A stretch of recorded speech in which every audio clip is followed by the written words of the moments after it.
So that's an automatic $40 in the jar.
Let's do this 5, 4.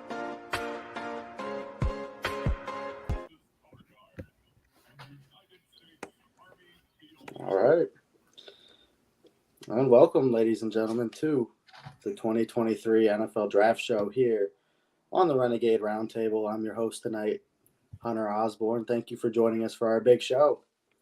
Our first introduction goes to the man who I switched places with tonight, the usual host of Renegade Roundtable, Mr. Jeffrey Kirby. Jeff, how you doing tonight, babe? Whew, it's gonna be a fun one. It is obviously, yeah, it's gonna be a blast. Obviously, you guys are gonna get to see my live reactions tonight to the Steelers pick. That is gonna be entertaining, but very stressful for me. And our other guest tonight is making his YouTube debut. Proud moment for me. My little brother Parker has joined the draft crew tonight. Parker, how you doing? I'm doing well. How are you guys doing? We're ready to go. We're locked and loaded, man. It's going to be a fun one tonight. Thank you guys for having me on. Hey, it's gonna be a blast. And listen, all I gotta say is this draft is literally going to be the craziest draft that we have seen in quite some time, because you look at all the things that are going on. I mean, we're pretty sure what we know what's going to happen at pick number 1, but after that, it is a complete crapshoot on what's going to happen. Yeah, and that's the best part. Is kind of guessing where these guys go and what happens. But first off, before we get into the draft, we have a little bit of time to kill before. So let's talk about the other big news today. Ravens quarterback Lamar Jackson, after what seemed like forever, has finally signed a contract extension with the Baltimore Ravens, a 5-year, $260 million deal with $185 million guaranteed. Parker, I'll start with you. What do you think about this move for Lamar Jackson for the Ravens and just what it means for the franchise in general? Man, it is long overdue. Lamar is maybe the most versatile quarterback we've ever seen, bar Michael Vick. But, man, the Ravens, they locked him up. It's a great signing for them. Yeah, and I mean, to be fair, we look at what Lamar has accomplished on the field the last couple of years, and it's hard to deny that he was worthy of this contract. Jeff, we'll go over to you. Now, while looking at this contract for Lamar Jackson, you have to think, okay, they made the move for Odell Beckham Jr. a couple of weeks ago. You have to wonder how much that factored into Lamar's decision, because let's not forget, guys, it was a month ago from today when Lamar Jackson came out publicly on Twitter and requested a trade from the Ravens. Now, over the last couple of weeks, we've seen the Ravens try to get their act together a little bit, signing Odell Beckham Jr. And then obviously today, it was literally just earlier today that negotiations just ramped up and they got a deal done. So, Jeff, my question to you is, where do the Ravens go from here, and what's the next step for them after locking up their franchise quarterback? Well, obviously now you have your guy, and now what's the next thing you have to do is now you got to figure out what are you going to do, because obviously that is a huge cap hit. Now this year it's not so much because he's still going to be playing under that tag cap, which is about $30-something million, which is a whole lot less than what it's going to be. So now you look at what they're going to have to do. Now, what are they going to do? Are they going to go after another receiver here? Because you look at their receivers are honest, they're not that great. You have Rashad Bateman, who they drafted a couple years ago. Odell, but yes, he is Odell, but he's only there for really 1 year, and he's 30. Then you have Devin Duvernay, who he's not the greatest receiver in the world, and on top of that, he's going to be a free agent. So that's where the receivers start coming into play. Do they go with a corner? And if someone just sneezed, bless you. Could they go with a corner here? Now, granted, too, they only have 5 picks in this draft. They do not have a second round pick. So you have the 22nd pick, and then it goes all the way down to 86. So smoke him if you got him, if you're a Baltimore Ravens fan in this draft. I mean, they could go in a multitude of ways, but it's just going to be based on how does this draft play out. And I think it's going to be based on, too, where does Jackson Smith-Njigba go? Because if he goes as high, he could go pretty high, and then that might start a little run on wide receivers at some point in between there. And if you're Baltimore, you're kind of like Hunter last year, when we were talking about wide receivers, it felt like that they were getting screwed with the whole A.J. Brown thing, and then they traded away Hollywood Brown. So Yep. the way that board set up was just bad for Baltimore in terms of the receivers. It could be the same way this year, but I highly doubt it because there's not that many wide receivers that are going to go ahead. Like, you have Jackson Smith-Njigba, you have Zay Flowers, you have Jordan Addison, you have Quentin Johnston. Quentin Johnston seems like a guy that they're not going to take, although that would be an interesting fit for them. Then you get Zay Flowers. Zay Flowers is a guy that reminds me of Tyler Lockett, and that would be someone phenomenal. I know, Hunter, that's one of your favorite receivers in this class. And then you get Jordan Addison. Jordan Addison's a total crapshoot. We don't know what's going to happen with him. There's mocks saying that he could fall out of the first round, or there's other mocks saying that he could go right around there, even to Baltimore. So if you're looking at a receiver, if you're Baltimore, it is going to be very interesting to see what happens with them. Yeah, no, and like you said, Jeff, kind of switching gears a little bit, kind of staying on the topic of Baltimore because we've heard them in talks a little bit today. We have a little bit of time before the draft, so let's just kind of clear up on some rumors that we've been hearing. I know one big name that has been mentioned quite a bit in the last couple hours leading up to the draft is superstar wide receiver DeAndre Hopkins. Now, from what I've seen, it looks like there's a couple teams in on Hopkins. I know the Baltimore Ravens, the Kansas City Chiefs, and Buffalo Bills, I've also heard possibly. But now, when you look at it, I don't know. Okay. I thought maybe a trade just occurred, but I guess not. There's been a lot of smoke around DeAndre Hopkins. I know we saw a little bit earlier that the Tennessee Titans maybe were discussing a deal. If you kind of look at, say DeAndre Hopkins is traded tonight, and to be fair, it kind of looks like maybe he will be.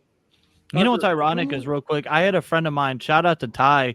He texted me last night asking, it was ironic because he mentioned me about Lamar, and he was like, do you think that Lamar was going to get traded? And I said, no. Then I texted him right after. I said, don't be surprised if DeAndre Hopkins gets traded tonight because, we saw it last year with A.J. Brown and Hollywood Brown, but now it very well can happen with DeAndre Hopkins, and it seems like Arizona, they want to acquire some extra picks and trade down.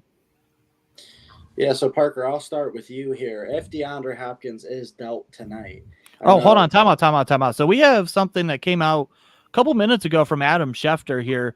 Says that the Eagles and Cardinals settled a tampering investigation today involving the hiring of former Philadelphia defensive coordinator Jonathan Gannon as Arizona's head coach.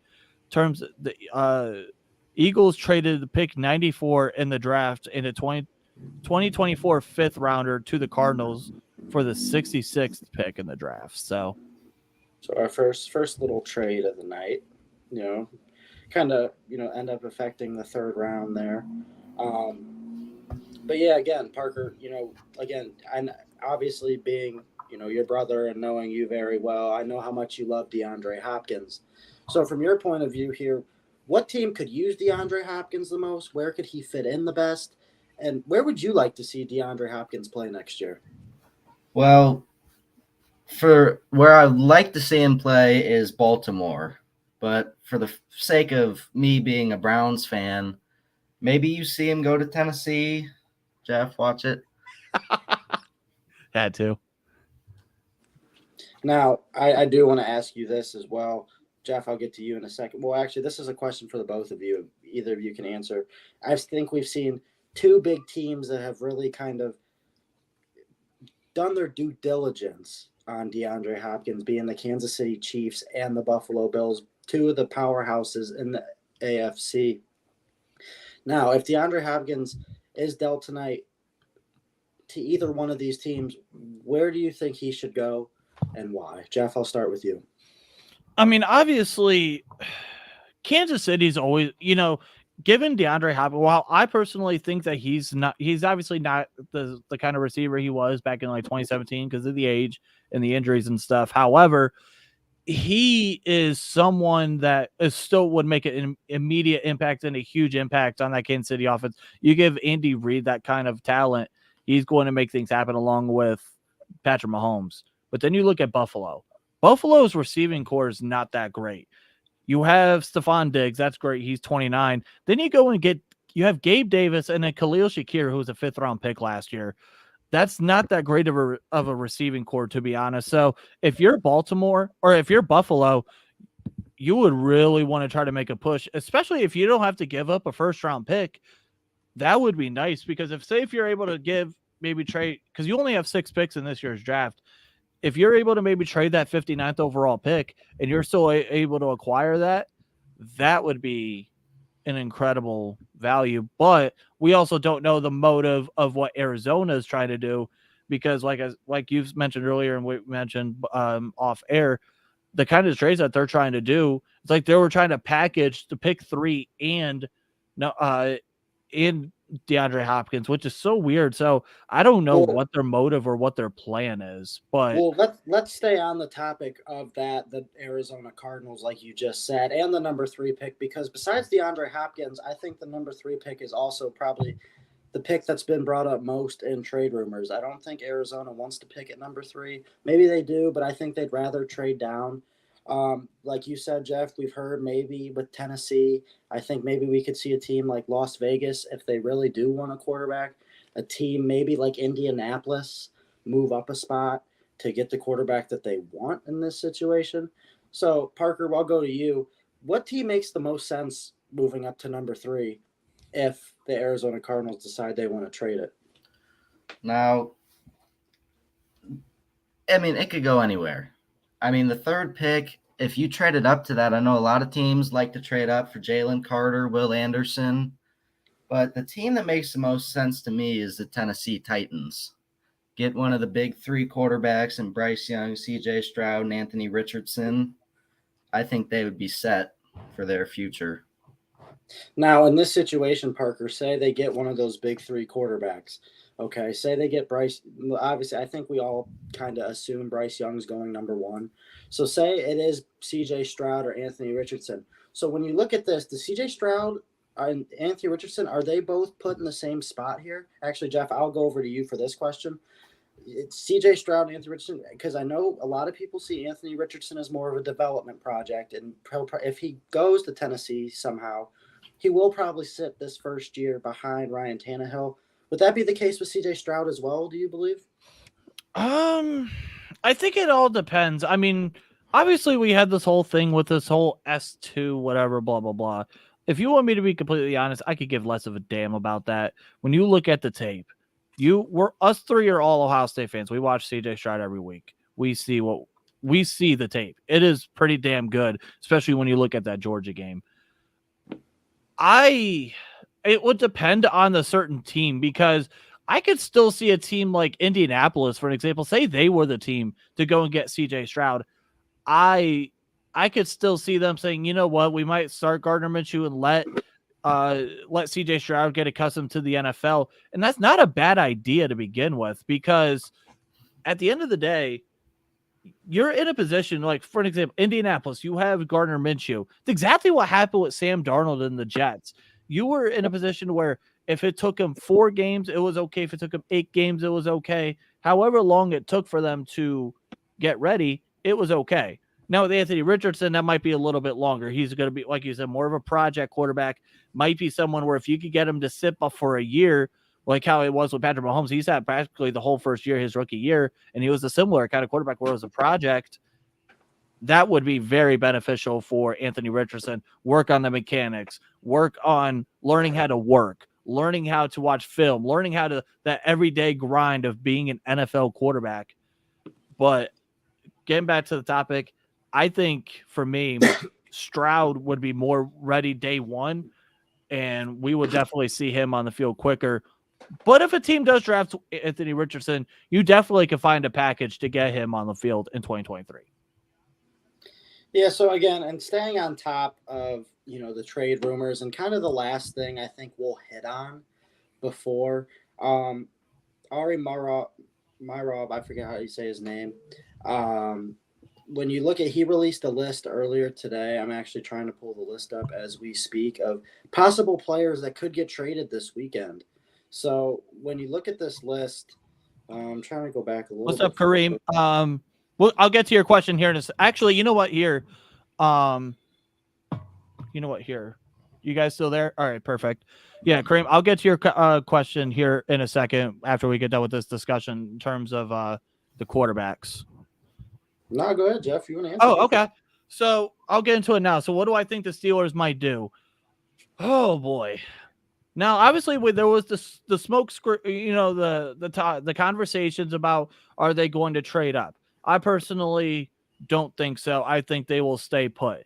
If they do, it's going to be a matter of are the tackles there and what are the corner situation, because we could see an offensive one of the top three tackles, Paris Johnson, Peter Skoronski, Broderick Jones, go as early as pick number 3, or we could not see an offensive tackle go for until pick 11, 12, 13, even 15, somewhere in that range, because we know that the top 2 corners are going to be gone already, and Christian Gonzalez and Devin Witherspoon. They're going to go somewhere in that top 10, maybe even one of them being top 5. We don't know.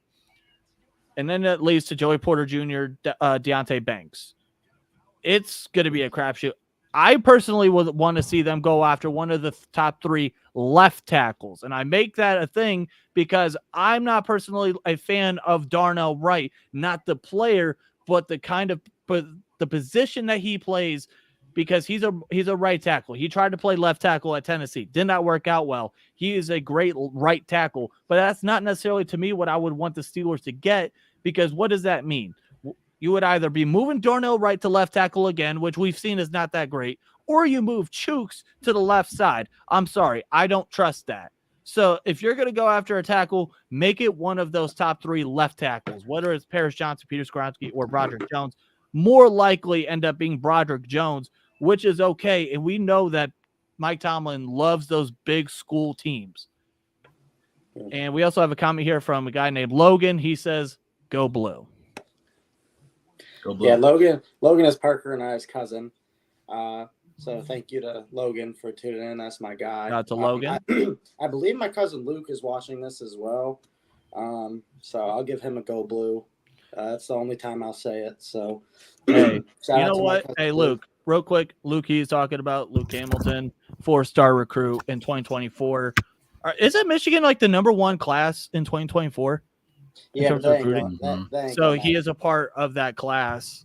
So shout out to Luke. Shout out to Luke, and hope nothing for the best for you, brother. Hopefully we'll be saying your name on this show in a couple of years. Yeah, screw it. We are going to be saying your name in a couple of years. But anyways, getting back on track here. Just a couple of players that, could be traded this weekend. Obviously Chase Young is on that list, after the Commanders declined his 5th-year option. So there's obviously going to be some speculation there. Then there's another guy on the other side of the ball. Well, on the same side of the ball, just the other side, and Montez Sweat possibly as well. Both going to be free agents after this year. DeAndre Hopkins, obviously. Ryan Tannehill, also just potentially based on what Tennessee does here. One of the more premier names that I'm kind of looking for that I think has a good shot of being traded is Dalvin Cook, the running back of the Minnesota Vikings. Other names, Budda Baker, Jonah Williams, Devin White, Austin Eckler, Trey Lance. So, there's some good names there to choose from that could affect some strategy. So out of all those players I just named, Jeff, I'll start with you. Who do you think is the most likely to be traded? Is Roger Goodell is making his way to the podium, and the Carolina Panthers are now on the clock? Cam. Oh, I'm not sure, honestly. I really don't know who. Like, I really don't know, if you want me to be honest. Parker? See, the obvious answer is DeAndre Hopkins, but a guy I could see is Budda Baker. Requested a trade a few weeks ago. Seems a lot of people have forgotten about that. I could see him being traded, maybe a part of a deal. Yeah. All right, so here we go, guys. The NFL draft has started. The Carolina Panthers are on the clock. Jeff, I'm going to start with you here. I think the obvious pick is a quarterback. I think we know which one, but tell us some more about the Carolina Panthers, their season last year, and how they got to this and where they go from here after making this pick. When you look at the Carolina Panthers last year, let's be honest, they were not that great. obviously traded up. They originally picked 9, obviously traded up to pick number 1. You look at their offense because we're all assuming that they're going to go quarterback here. 29th in total offense, 29th passing offense. Now they were top 10 in rushing, 20th in points per game, 30th on third down on offense. So that obviously screams you might want to help out your offense. Right now, your starting quarterback projected as 35-year-old Andy Dalton. Needless to say, you need to get the quarterback of your future. And can you guys hear my TV or no? A little bit. Okay. I have mine completely muted. But yeah, in terms of when you look at Carolina too, they went out and they got some interesting pieces. They went out, got Miles Sanders. They signed Adam Thielen to a 3-year deal. They got Hayden Hurst from Cincinnati on a 3-year deal. They helped out, or they got a extension for their starting center as Patrick Mahomes is coming out with the Vince Lombardi Trophy. That's awesome. Yeah, that's a hell of a sight for Kansas City. Oh yeah. And so what's ironic here is Logan talks about their set at edge with Brian Burns and Marquise Haynes. So Marquise Haynes, he's a rotational guy. Right now, their 2 projected starting outside linebackers are Brian Burns and Yetur Gross-Matos. And Brian Burns, and they're both free agents at the end of the year. So we don't know, are they going to re-sign either of them? But that's going to be something that we're not going to deal about right now because we know that this is going to end up being one of the quarterbacks here. And you look at this way too. Frank Reich, first year as a head coach. Then you have ironically, the Los Angeles Rams tight end coach, Thomas Brown. He's a first year as their new offensive coordinator.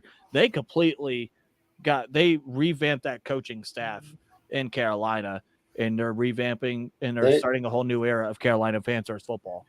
They sure did. And Parker, I'm going to come over to you now. So with this first pick, it's like I said, it's obvious the Panthers are going to take a quarterback here. But if you're the GM of the Carolina Panthers, not like you ever will be, but anyways, if you were ever the GM of the Carolina Panthers, who are you taking here at number 1 and why? Well, everybody, Bryce Young this, Bryce Young that. And if I'm this pick right here, I'm taking Anthony Richardson. If you get Anthony Richardson in the right system, which I think this could be a very good system for him, he could become a top 5 quarterback in 2 or 3 years. He is that good. He has amazing potential. I mean, obviously the Panthers probably looking for a quarterback that can come in and start right away. But if you take time on Anthony Richardson, he could become a game changer. Now, Jeff, I'm going to ask you the same thing. If you're the GM of the Carolina Panthers here, what quarterback are you taking? Me personally, if I'm Carolina, I would look more into CJ Stroud, but we know that's most likely not going to be the case. They're most likely going to get Bryce Young, as Derpy here in the comments here says is Bryce Young. And then Justin here in the comments says top 5 in 2 or 3 years in terms of what Parker said about Anthony Richardson. Now, granted, Justin is not high on Anthony Richardson at all. He thinks he's basically bust. And then obviously you have Parker, who totally 100% believes in Anthony Richardson, and someone who is on the NFL Network's draft coverage, Joel Klatt, one of the best in the business. He is very high on Anthony Richardson as well, where he kept on saying throughout the process, he thinks he could be the best player in the league, which that is very high praise, but he has a lot of work to do if he wants to get to that level. And I mean, we'll see. I personally feel like CJ Stroud would fit more of what Frank Reich would want to do with that offense. However, it just seems like they're going to go with Bryce Young. And I mean, if you want me to be honest, you look at Bryce Young, former Heisman Trophy winner, he can end up being a very good quarterback for them.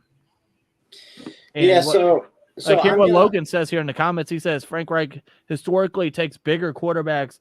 I believe it's Stroud. He fits Reich's quarterback history pick. And that's kind of why I said I thought Stroud would be the pick. But also you got to take into consideration with ownership. We don't know what the ownership might want, because they could easily come in and say, no, we're taking Bryce Young, which ironically could be the first Alabama first Alabama player, I believe, to be drafted number 1 overall. It's ironic that they've never had a number 1 overall pick. Yeah, so I'm going to play devil's advocate here. Parker saying Anthony Richardson, you saying CJ Stroud. So I'm going to go with Bryce Young here and talk about Bryce Young for a minute. To be fair, Bryce Young, to me, is almost a one-of-a-kind quarterback prospect. I love Bryce Young. And here's the thing. If Bryce Young was a couple inches taller, I don't think we'd be having any discussion about who the number 1 overall pick is in the draft. Because let's look at Bryce Young. Bryce Young has a great arm. He's got great touch. He can throw the ball into tight windows. He is a magician in the pocket, like Parker said earlier, and he's a winner. Bryce Young is going to be an incredible quarterback in the National Football League, I believe. So, to be fair, I don't think you can go wrong with any of these 3 quarterbacks. I think if you take Anthony Richardson, if you go Parker's route here, I think that possibly, it is a development thing, and, you might have to wait a couple years till he really blossoms, but it might be worth the risk. So we're getting around to about 6 minutes here, as they are showing Bryce Young on the television right now.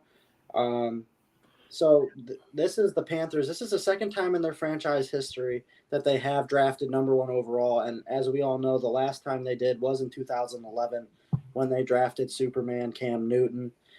Well, the Panthers are hoping they can relive some history. Right, and also here, real quick, give you a fun fact here. This is the 12th time since 1967 that the first overall pick was traded. Obviously, the last time being the Rams in 2016, which ironically is the last time that we had a draft with only 31 picks. Clearly, obviously, we all know, but just a reminder, Miami Dolphins does not have a first-round pick, obviously due to the whole there was so much shit that goes on with them. But so this could be Well, thank you for the trivia question, Jeff. I didn't know we were playing Jeopardy, but no problem. I mean, we are past that time of Jeopardy too. Oh man! So all right, guys. So we're closing in on 5 minutes now. I think the pick should be in. Well, here's the thing. Right now, if you're Carolina right now, let this time go as much as you can. See if there's a team that's going to be willing to trade up even more and see what they could give you. We'll see. Let's see if there's a team that can make an offer more rich, whatever it is that they can do. They're going to let this milk as long as they can. And then at the last second, they'll end up putting that pick in with probably about 1 to 2 minutes left, knowing that there's probably a deal not going to be done, but they'll know who they want.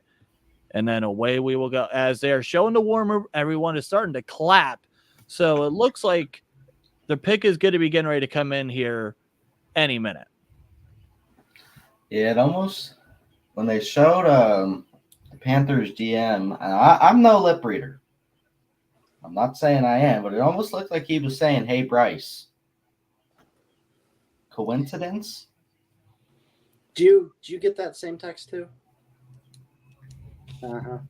I knew it, ass. I knew it. But yeah, I mean, here's the thing, though. I mean, when you look at, Carolina here with this pick, I mean, here's another topic I want to talk about real quick. I think these clocks are way too long. 10 minutes is way too long. So remember, hey, here's the thing. I want to say from 2007 and further, they used to have 15 minutes. Yeah, that's way too long. Oh, Yeah. It was. Pause. All right, we are at just under 3.5. The pick is in for the Carolina Panthers. Let's get to it, Raj. Man, no kidding. He's gonna take his good old time getting up there on the stage. Well, yeah, I don't need that, Raj. He's gonna start doing the Conor McGregor strut or the Vince McMahon. What'd you just call me, Jeff? He's Do-rag Vince. Do-rag Vince. Oh boy. But yeah, first and foremost, again, whether you are watching on Facebook or on YouTube, we are keeping track of all the comments from both sites. So if you guys give a comment, we'll obviously be trying to mention your guys' comments throughout as much as we can. Some of them we won't be able to get to, but we will obviously try to get to as many as we can. So yeah, I just want to say again, thank you everyone for whoever's watching on Facebook or YouTube. It means the world to us. Logan here says the 10-minute clock really just ceremonial because the draft is a quote-unquote show more than the actual draft. I'm tired of my cousins coming in here and correcting me. Yeah. It's just getting too much now. It's getting old. I'm just kidding, Logan. I love you. Yeah, leave. Justin says, "What's up, ladies? What's up, Justin? How you doing tonight, brother?" Justin, how'd that UFC match just go, buddy? Oh boy. Here we go. For context, the three of us were on FaceTime with a couple of our friends, and Parker and Justin were playing UFC. It was getting heated as Roger Goodell is making his way to the stage to announce the first pick. You guys are ahead of me? Oh, you're actually way ahead of me. Holy shit. I know. They haven't even cut away from. I'll say, yeah, you're away. Now he is. Yeah.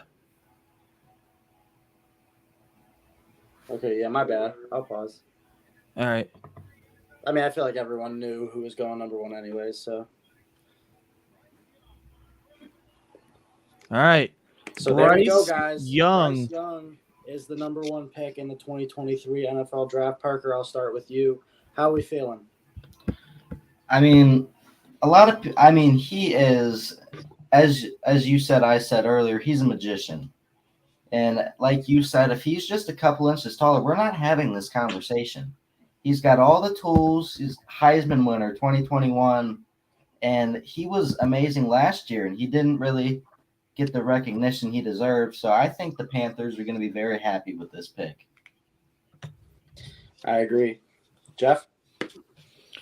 Yeah, I mean, 5'10" and an eighth, 204 at the combine. He was working with the nutritionist. He wanted to try to get up to a little bit more, 210 in that range. Obviously, Heisman Trophy winner in 2021. Obviously, now Alabama this was the first Alabama player to go number one overall. And to me, when you look at him, he reminds me of a thinner Kyler Murray. That's kind of the kind of player that I see in him. Kyler Murray is 5'10", 207. Kyler Murray he just seems he's more thick in terms of his build. But I do think that Bryce Young is more accurate, but I do think that Murray had the better build for the NFL in terms of, like I said, how thick he is, pause. But I also did see a comp early on in the process to a young Drew Brees, which was interesting because of the lack of size, but being able to make up for it in terms of the accuracy, the good processing skills. And that's exactly what you see with Bryce Young. He's very advanced when it comes to feeling in the for pressure, throws a very pretty deep ball. He anticipates very well, which in the NFL, that's something you need to be able to do, is anticipate, throw in those tight windows, and he has that ability. Obviously, the escapability. He's a proven winner. Plays at Alabama. He's been great in college football at Alabama, and now we're going to see him in the NFC South, where it seems like that's going to be a very weird division, to say the least, to begin with. As my cousin Logan says, Jeff loves his draft picks thick. You heard it here first. And Justin saying he's what, Jeff? So here we go. I think the NFL draft starts now, actually, as we have the Houston Texans on the clock here. Their first of 2 first-round picks. Obviously, they're picking here at number 2, and then they'll be on the clock again at number 12. So, Jeff, I'll start with you here. What do the Houston Texans do here at number 2? And kind of give us a little recap of their season last year and kind of what they should be targeting with these first-round picks. So, obviously, quarterback. That's always something that we're going to be talking about. Now, there's a whole lot of smokescreen that was going on possibly with, they may not be interested in the quarterback. We don't know. They don't feel like they need to be tied to a quarterback at pick 2. I'm sorry. You were 3-13-1 last year. You were one of the worst teams in football. Do you want to get better quick, fast, in a hurry? Get yourself the franchise guy. Look at the division. You have Tennessee, who arguably could possibly go in to get their quarterback either this year or next year. Indianapolis is in 2 picks. Jacksonville, they were a team that just made it to the playoffs, made it to the divisional round, and have their quarterback of the future in Trevor Lawrence. You want to try to get back to being a winning franchise. That's exactly what you need to do. You need to go and get your franchise guy. And Look at it this way: 31st in total offense, 25th in passing, 31st against rushing offense, 31st in points per game. They were not good. 31st on third down. They were not good. You go and get yourself you get yourself Robert Woods in and then you traded away Brandon Cooks. They obviously re-signed Laramie Tunsil. Fun, interesting thing with him in the draft. Obviously, they get Dalton Schultz for a year. To me, you need to go and get your quarterback. Get your quarterback of the future, and don't be stupid about this either. Parker, what do you think the Houston Texans should do here? It's got to be a quarterback here. And CJ Stroud, they need to get CJ Stroud, Anthony Richardson, it's like pick your poison. It's whatever they need. Yep, the pick is in already. Good Lord, they knew. Sorry, Parker, keep going. But I think they need a guy that can come in, start right away, and I think CJ Stroud should be the pick here. Heisman finalist last year and the year before that. It would be hard to pass up on him. And look at it this way. They signed Case Keenum to a contract, to a 2-year deal.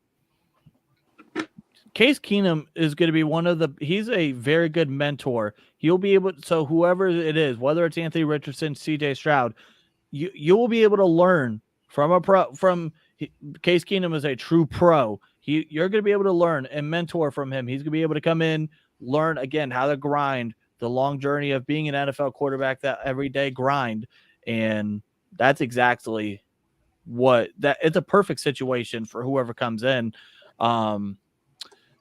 And they are showing the stage now. So obviously it looks like here probably in the next couple seconds they're going to be going down to Roger Goodell for the pick. So we shall see. And again, this will be the first of 12 Houston Texan draft picks. Here we go, Roger Goodell. Yep.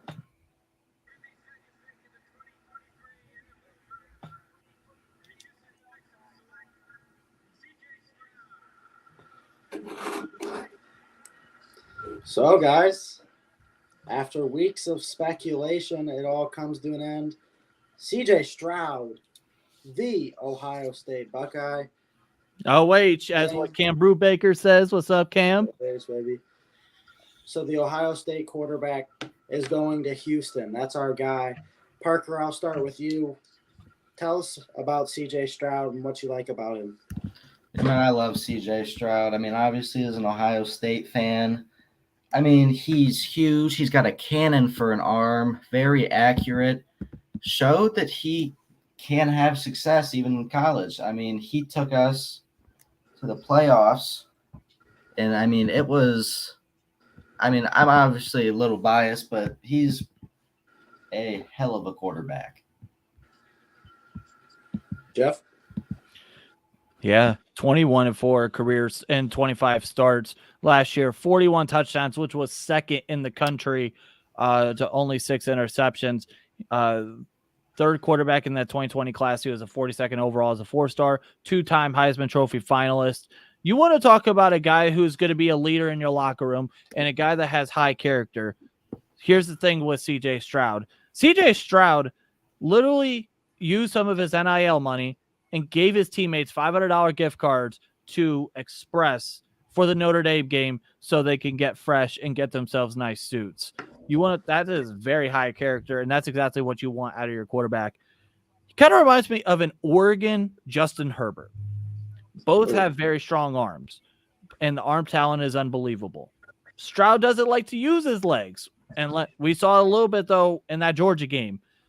But that was also kind of how it was with Justin Herbert at Oregon. Mario Cristobal did not want Justin Herbert really using his legs, and if CJ Stroud could start learning to use those legs a little bit more to make more plays with his legs, that's going to make him very dangerous. And it's ironic, the 2 quarterbacks that he said back at the combine that he looked up to the most growing up was Deshaun Watson and Michael Vick.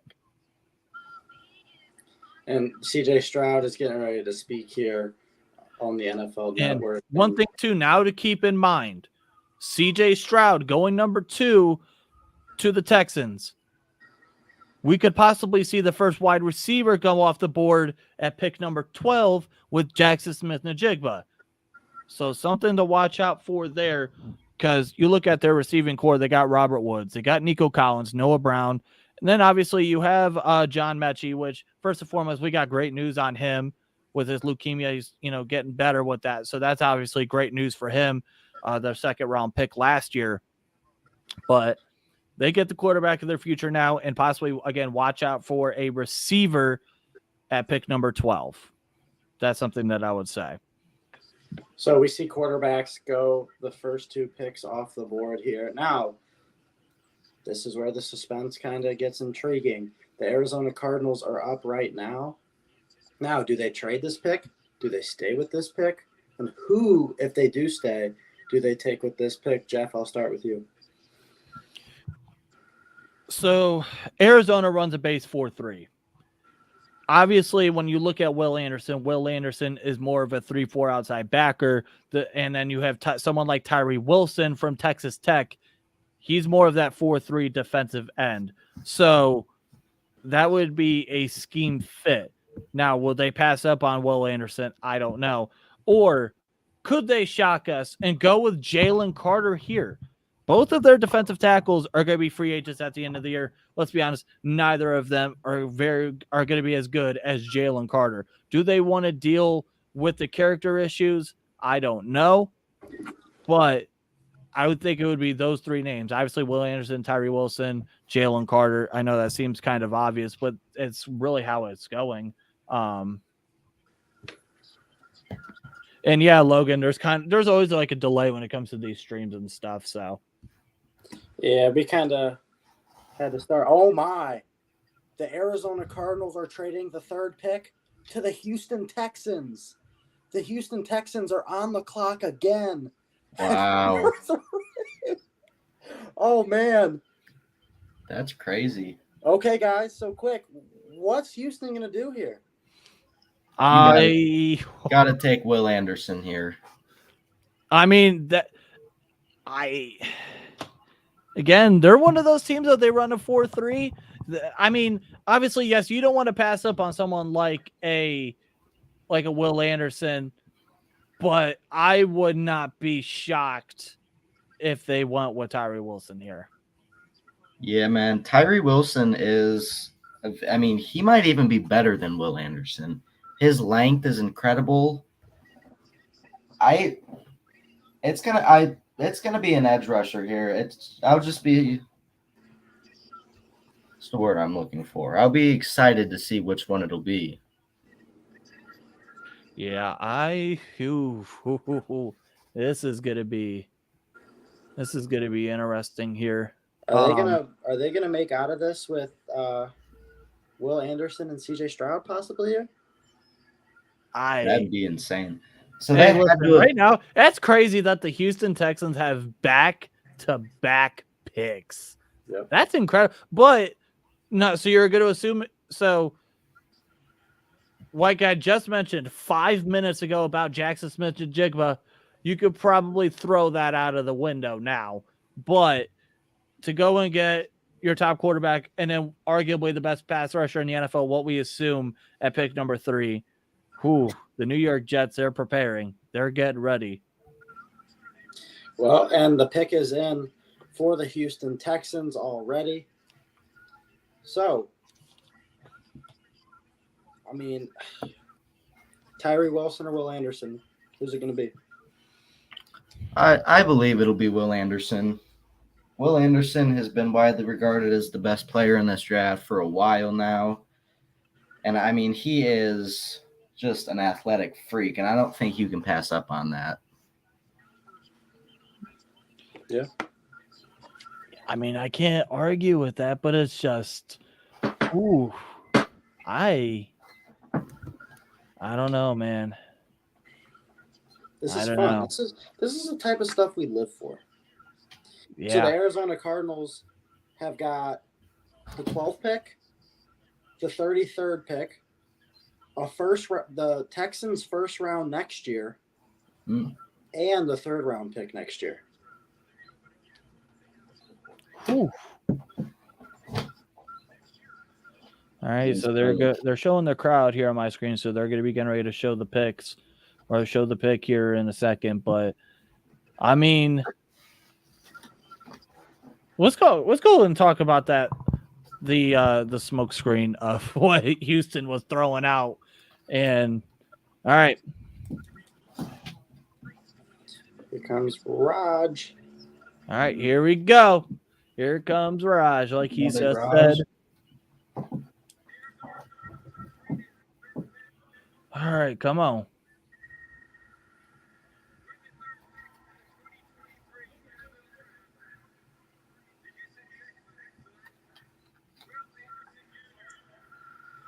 Wow. Okay. Man. All right, so they do go with Will Anderson. So Will Anderson is the pick here. I mean, there's an argument that could be made here that the Houston Texans got the best offensive player in the draft and the best defensive player in the draft. Parker, I'll start with you. What do you think about the Houston Texans coming away with Will Anderson and CJ Stroud? It's highway robbery. I mean, you get, in my opinion, the best quarterback in the draft, and you get Will Anderson, top 2 defensive player in the draft. That's insane. They did give up a ton for him, though. Yeah, they sure did. Jeff, now over to you. Is this an A-plus draft for the Houston Texans already? I mean, so far, yeah. You go and get yourself the quarterback of the future and then the best pass rusher in the draft. So, needless to say, as of now, this is a huge pick as Will Anderson is basically picking up Roger Goodell like he's a child as they're getting ready to pose for their picture. Will Anderson, holy shit, 6'3.5", 253 at the combine, 10 sacks, 17 tackles for loss. Most people were saying he could have possibly been the most promising pass rusher to come out since Chase Young. Let's talk about that 2021 season for Will Anderson. 31 tackles for loss. Jeez. 31 tackles for loss and 17.5 sacks. He was unblockable in 2021. Here's another thing. So in 3 years, he had 207 total pressures. Put this in perspective. Aiden Hutchinson, the number 2 overall pick last year, had 128 in 4 years. Chase Young had 150 in 3 years. Your guy's boy, Myles Garrett, the number 1 overall pick in 2017, had 164 in 3 years. Yep. Lots of production in the SEC.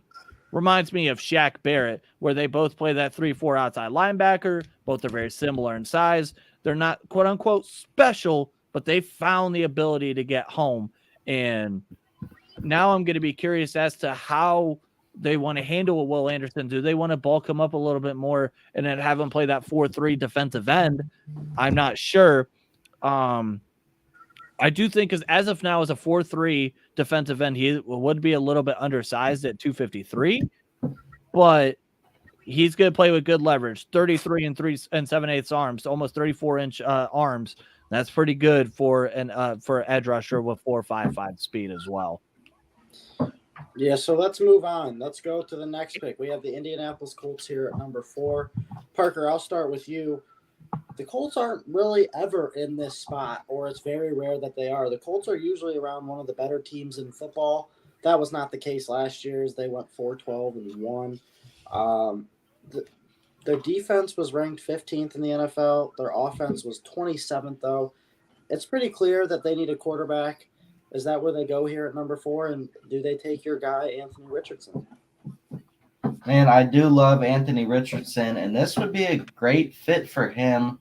But I also wouldn't be totally shocked to see Will Levis taken here. Jeff?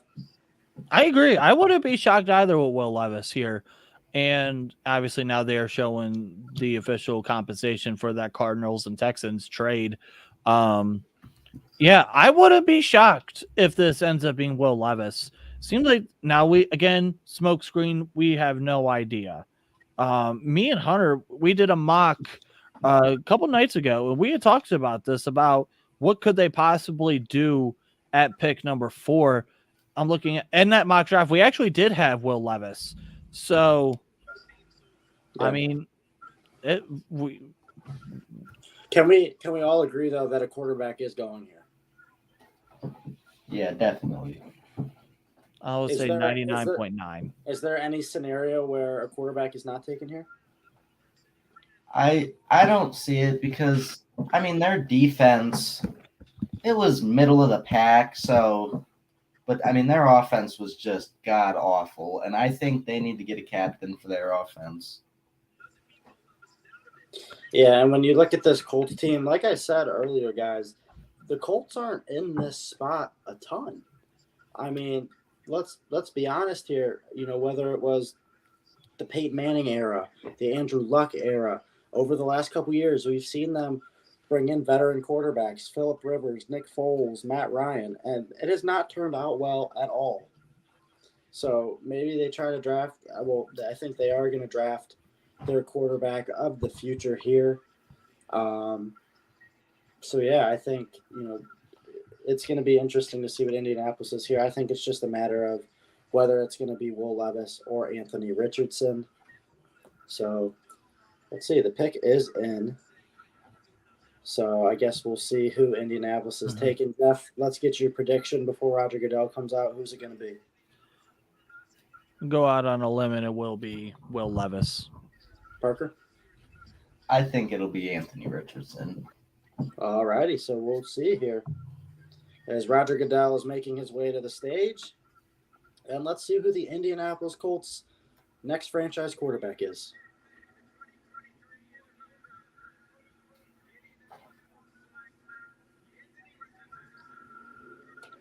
So there it is. The Indianapolis Colts do take Anthony Richardson. And I know Parker's loving that one over Jeff right now. As soon as Anthony Richardson's name was announced, that little smile on Parker's face, I saw it. So, guys, Parker, since you got the correct call on the pick here, I'll start with you. You love Anthony Richardson. How much do you love this pick? I love this pick. Maybe the most athletic quarterback we've ever seen at a combine. I mean, he is a freak of athleticism. You get him in the right coaching staff, and Indianapolis, that's a great place to be. I think that he will be. Whoa, Parker, hold on. I'm going to interrupt you real quick. It's Ian Rappaport has tweeted that there are a few teams trying to trade up right now with the Seattle Seahawks to get that number 5 pick. So I'll keep an eye on that as we talk. Parker, go ahead and finish. I mean, Matt Ryan last year, he was not very good. Anthony Richardson, it'll be interesting to see if he does come in and start year one or if he does take those developmental years. For his sake, I hope he does take the developmental years because if he does, man, I mean, you can see right now his arm is insane. His speed, his athleticism, everything about him is awesome. Jeff? I mean, Anthony Richardson, as here, Justin's here says terrible pick. He absolutely does not like Anthony Richardson at all. 6'4", 232 with sub 4.4 speed and a 40.5-inch vertical, which is the highest in combine history for a quarterback. He's a 1-year starter, 6-7 as in 13 starts. Obviously, people are going to look at the completion percentage, 53.8. He's the biggest boomer bust prospect in terms of a quarterback that we've seen probably since Josh Allen. And I would definitely say, yes, redshirt him once, maybe even redshirt him twice. Like you said, great mobility. He's going to be very hard to sack. He has a very deep, pretty deep ball, like what Parker said. He does have the upside, the athletic upside. But you would notice at times the decision-making wasn't the best. Notice that his passes would tend to miss high. Notice that he would miss simple completions at times. So those are all things that you're going to have to watch out for. And they mentioned on the NFL Network's comp or on their broadcast, they were showing the comparisons to Cam Newton. And I say the same exact thing. They remind me exactly of Cam Newton. And, another thing, too, is, Shane Steichen the first-year head coach, the former Eagles offensive coordinator, he developed Jalen Hurts in Philadelphia. So now he gets a Jalen Hurts type of quarterback here again. That comes courtesy of Coach Oz. So he good catch there by my father. But yeah, I mean, I love Anthony Richardson. I'm in the same boat as Parker. Um, I think he's going to be great. And like Logan said, um, read options with Jonathan Taylor are going to be something fun to watch in Indianapolis for a while. So So I'm Hold on a excited to second. see. our boy Noah here says, what do you think Richardson thought it was going to be Levis? I was the same way. I just said here I thought it was going to be Levis. Parker was correct, though. He did say it was going to be Anthony Richardson. But yeah, they brought in Gardner Minshew. Obviously, he's good, for a bridge guy, it is what it is. They have Nick Foles as well. He's a guy that's been there, done that. He was a starting quarterback in a Super Bowl that won a Super Bowl. So obviously, yes, he has that, some sort of experience to learn from. But yeah, Jonathan Taylor, he was injured some last year. You got Michael Pittman in that offense, Alec Pierce, Isaiah McKenzie that they got. I mean, and then their offensive line's not bad either. So And I do want to confirm a report that Kansas City legend James Draws is at the draft tonight. Mister What happened is at the draft. It's fun for me and Parker. Parker and I love James. James is actually announcing one of the Chiefs picks tomorrow, I believe. I think it's their I think it's their fifth. Yeah, and I can't wait after week 1 of next season when James goes Pittsburgh Steelers. What happened? How did you lose to the Cleveland Browns? yeah, okay. So that's going to be fun to watch. All right, guys. Seattle's on the clock here at 5. If they do keep the pick, where do they go here? Jalen Carter. Nah, I think- this has to be a Tyree Wilson pick. Tyree Wilson is so underrated, and he's a top 10 player in the draft. But I did see coming into this draft coming tonight that teams are concerned with Tyree Wilson's with his medical history. Dealing with the Liz Frank. Yeah, well, I'm sure people are a little concerned with Jalen Carter too for some reason. Yeah, okay. You know what? Fair, Parker. Good one. I'm just making a point. No, I mean you're not wrong though, so I'll give you credit there. So all right, so Parker's 1-0 against Jeff right now in predicting draft picks. Are you sticking with Tyree Wilson, Parker? Yes. Jeff, Jalen Carter. I'm sticking with Jalen Carter. All right. The Seattle Seahawks are making the pick here at number 5. So we will see. They are not trading it. Like Ian Rappaport said, they did get some calls. I wonder who that could have been. So Cleveland Browns. yeah, I know. Yeah, I agree. I think they just were too scared to trade us the 5th pick. Jalen Carter, 5 to the Browns. Jeff, he would wreak havoc on your team. And here we go. All right, the pick is in for the Seattle Seahawks. Parker says Tyree Wilson. Jeff says Jalen Carter. Pete Carroll actually just texted me personally and told me it is Tyree Wilson here. So Cam here says, for Hunter, who do you have with this pick? I'm going to go Jalen Carter as well. I think Jalen Carter is the best player available. I do think Jalen Carter goes here. If it's not Jalen Carter, I think Tyree Wilson could be the pick. But other than that, I don't know. I feel like it's got to be one of those two. I'd be kind of surprised if it was someone else. Yeah, look at their defense, and let's be honest too. Pete Carroll is not afraid to take on a character child when it comes to Jalen Carter. He's not afraid to do that at all, and it's going to be interesting to see with what they do here.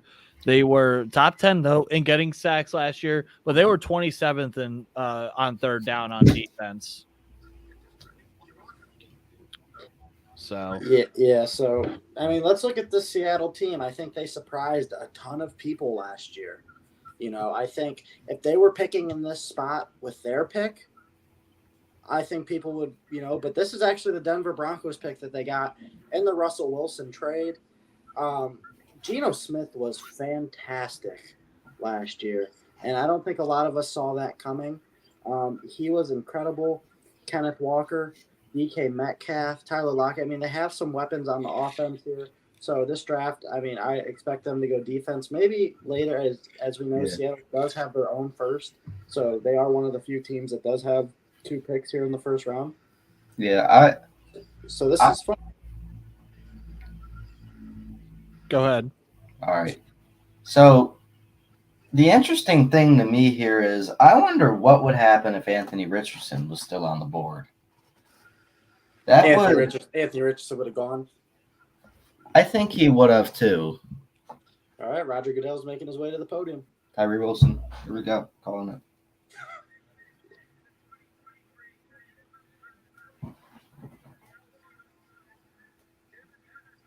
Wow. Okay. Oh. Not All right. Pick I don't think any of us were expecting here.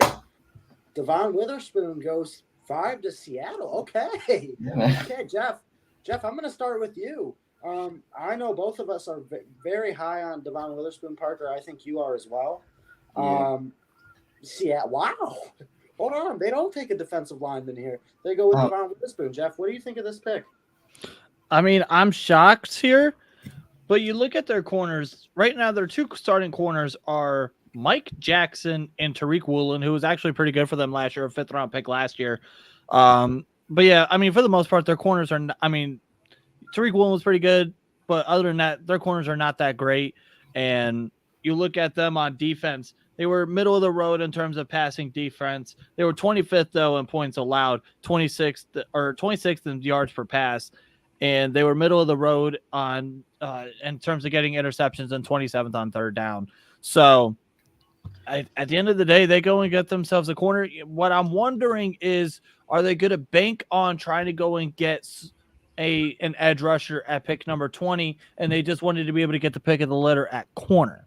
That's my thing. But in terms of strictly with Devon Witherspoon, fact, he's the first Illinois player to be drafted 1st round since Whitney Merciless and AJ Jenkins in 2012. Kind of reminds me of Joe Hayden, obviously. For both of us, you guys being Browns fans, me being a Steelers fan, we all got to experience Joe Hayden. But yeah. Yeah, this is shocking to me, actually.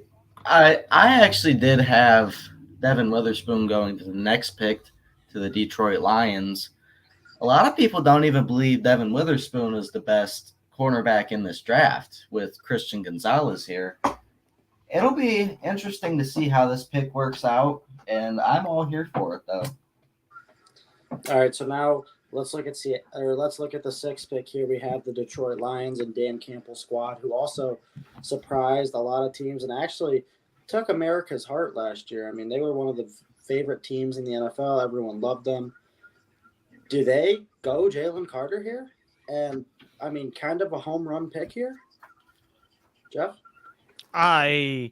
It's either that, or what I think that they could still think is maybe they're not so sure on the character issues with Jalen Carter. So what do you do here? You go after, like what Parker said, and what I think too is the best. Well, I personally think Christian Gonzalez is the best corner in this draft, and you can still get him here, and then go after someone like a Kalijah Kancey at pick number 18. So right now, I think that's kind of what they would be thinking. But if they wanted to go Jalen Carter here, I wouldn't be as shocked. But at the end of the day, they need some sort of defense. We have a trade. The Detroit Lions have traded the 6th pick in the draft to the Arizona Cardinals. Wow. So the Arizona Cardinals move back. They move back from 3 to 12. Now, and now they're going back up to 6. Now this pick here to me is not easy, but this is almost a guaranteed Jalen Carter for me. You think over Tyree Wilson?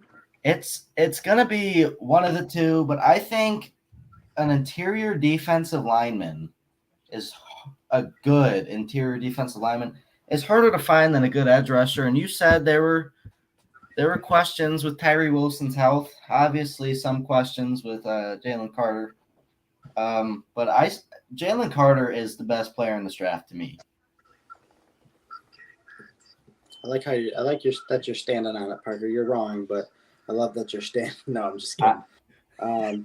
So here are the terms. The Cardinals get the 6th pick in the draft. Detroit obviously will get number 12, and they also pick up pick 34 with them. So Arizona, it's been kind of a wild night for Arizona so far. They start at number 3. They trade the 3rd pick to the Houston Texans. They get a haul back. They go to number 12, and now they're trading back up to number 6 here. So, I mean, it's got to be a defensive lineman, or it's got to be an edge rusher, right? I mean, if they wanted to go an edge rusher, Tyree Wilson is that fits their scheme perfect. I also did like what Parker said about the interior defensive line. Pressure up the middle is pressure that quarterbacks hate more than anything. And you look at their defensive line right now, their two defensive tackles are 24-year-old Rashard Lawrence and 24-year-old Leaky Fotu. Needless to say, those are not household names. Needless to say, and they're both going to be free agents, so I would not blame them whatsoever if they went with Jalen Carter. But I could also easily see them going with Tyree Wilson based on the fact that Zach Allen is gone to Denver. J.J. Watt, gone. And then on top of that, they lost a couple of defensive tackles last year, too. Tristan Hill going to Cleveland. Michael Dogby going to Jacksonville. So, needless to say, they've lost a lot of on the defensive line. Their defensive line is not good at all for a team that was 34 or was 24th and getting to the quarterback. Yeah, I like what Logan just said in the chat. He said, I think Detroit was sold on Witherspoon, and with him gone, they probably wanted to move back. I think that could be the truth. But, I mean, at the same time, Devin Witherspoon and Christian Gonzalez are kind of 1A, 1B corners. It just depends on what you're looking for. But go ahead. Go ahead, Jeff. My fault. No, to me, this with the way that with Devin Witherspoon and Christian Gonzalez, this reminds me of the 2021 class with J.C. Horn and Pat Surtain, where it was like you can make the argument for either or being cornerback 1, and that's exactly how it was here with Devin Witherspoon and Christian Gonzalez. Definitely. All right, so the pick is in for Arizona. Projections, guys. This is going to be Jalen Carter. My heart is telling me Jalen Carter. My gut is telling me Tyree Wilson. Boy, Jeff, I'm gonna spin both of you guys here. I'm gonna go with who I told my father earlier in the night with pick. I think Paris Johnson is the pick here. Screw it. I projected Paris Johnson at 3 earlier as my kind of slam dunk pick. They come up to 6 here. I think Paris Johnson is the pick here. So we'll wait and see. Which wouldn't be a shocker to me at all either. Yep. Yeah, I could definitely see that. As they're showing the crowd, which they're going to be getting ready here momentarily to show or get ready. Here we go. Roger Goodell is coming up to the podium.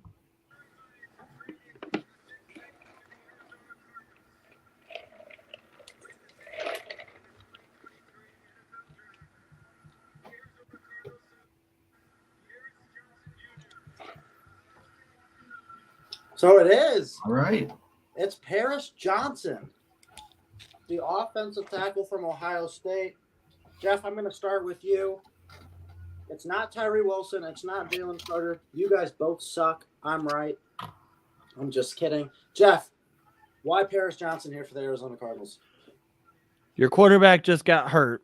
Your quarterback was screaming, or he was pleading for Paris Johnson. I don't blame them whatsoever here. You look at their offensive line right now. Their left tackle currently is 29-year-old DJ Humphreys, and then their right tackle is 33-year-old Kellen Beachum. Not the greatest in the world, not bad, but not the greatest in the world either. And again, they were 23rd in sacks. They gave up 46 sacks last year. you want to protect your quarterback at all costs. And you just need to simply find a way to invest in that offensive line. And that's exactly what they do here. And I actually love this pick for the Arizona Cardinals. Yeah, I do as well. I mean, Paris Johnson is a humongous human being. He's about 6'6", 310 pounds. Only allowed one QB hit at Ohio State. I mean, that's insane. I love Paris Johnson. I love this pick for Arizona. So this is awesome. But guys, the Jalen Carter slide, it's happening. Well, here real quick, I do want to mention something when it comes to Paris Johnson here. Like he mentioned, 6'6", 313, 36 and an eighth inch arms. That is very good for arm length for your tackle here. He also has a position flexibility because we've seen him play some different positions at Ohio State. He was a 2022 All-American second team, along with his bookend tackle, DeJuan Jones. Very athletic, has the ability to get to the second level very quickly. He's going to be an absolute stud for them. Smooth, athletic, quick feet. He wants to hit people. He wants to maul people. I still think that he might be a little bit raw as a tackle in the NFL, but he is going to be an absolute beast for them coming up in this draft.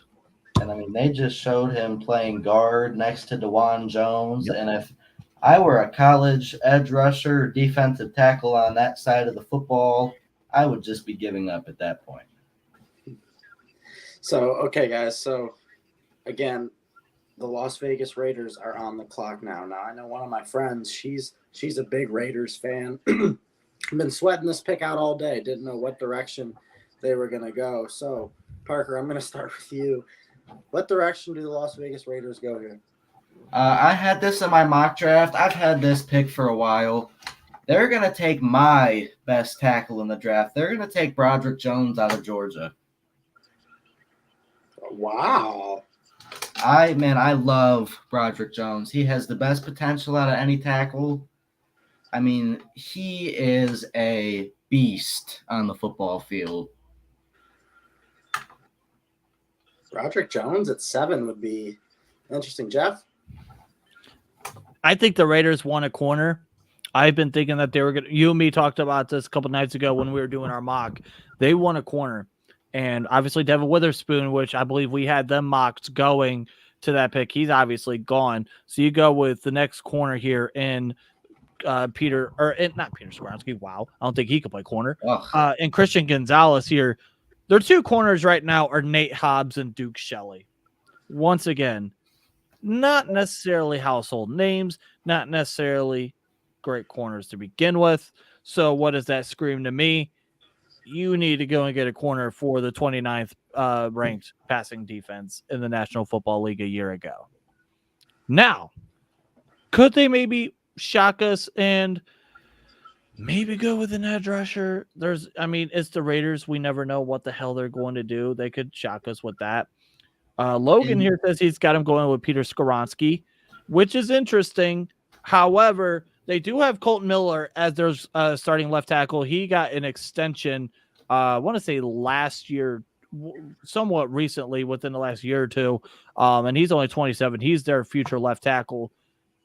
It's too early if you're going to go tackle for someone like a Darnell Wright, but it's also someone that, again, it's the Raiders that we're talking about here as we're just under 3 minutes. Another guy I could definitely see here is maybe even a Jalen Carter. Mm-hmm. I've heard they love Jalen Carter for the Raiders, and it would make sense. Why would it make sense, Parker? Yeah, no, I'm just kidding. So the pick is in. Well, no, here I'll answer it for him. I don't know if that was rhetorical or not, but I'll actually answer it for him. Right now, character issues plus Raiders equals, that seems like a healthy marriage for them. But right now, there are two defensive tackles aren't the greatest in the world. Not the greatest in the world. Guys, is there any chance that Will Levis goes here? I definitely could see that. No. I don't buy into I don't buy into the Raiders getting a quarterback here. I'm not. I've been strong on that for months. Jared has been trying to get me on that for months. I'm not buying into that whatsoever. And this will be once again one of 12 draft picks for the Las Vegas Raiders as well. Oh, Lord. All right, guys. So predictions. Who are the Raiders going here at 7?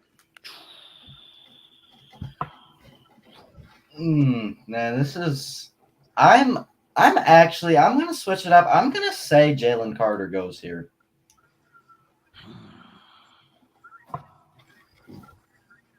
I'm gonna go with Christian Gonzalez. Yeah, I kind of feel like this is gonna end up being Christian. So we shall see. They're showing, and obviously, the first AFC West team to have a pick here. So obviously, the boos will be loud and roaring in Kansas City. And Logan makes a comment here of McDaniels values accurate quarterbacks. So we shall see what's going to happen here momentarily as Goodell will be getting ready to go. I'm going to stick with Jalen Carter. I think it's going to end up being Christian Gonzalez. I think they need a corner. They need a solidified number one corner on the outside. You look at that division, they need someone to cover. Yeah. They need help on that defense. If you want to try to get to the level that Kansas City's at, or and try to improve, you need help on that defense as much as you can. Now I understand that they also lost probably their one of their top two one of their top two pass catchers in Darren Waller into the trade with the Giants, but here comes Roger Goodell.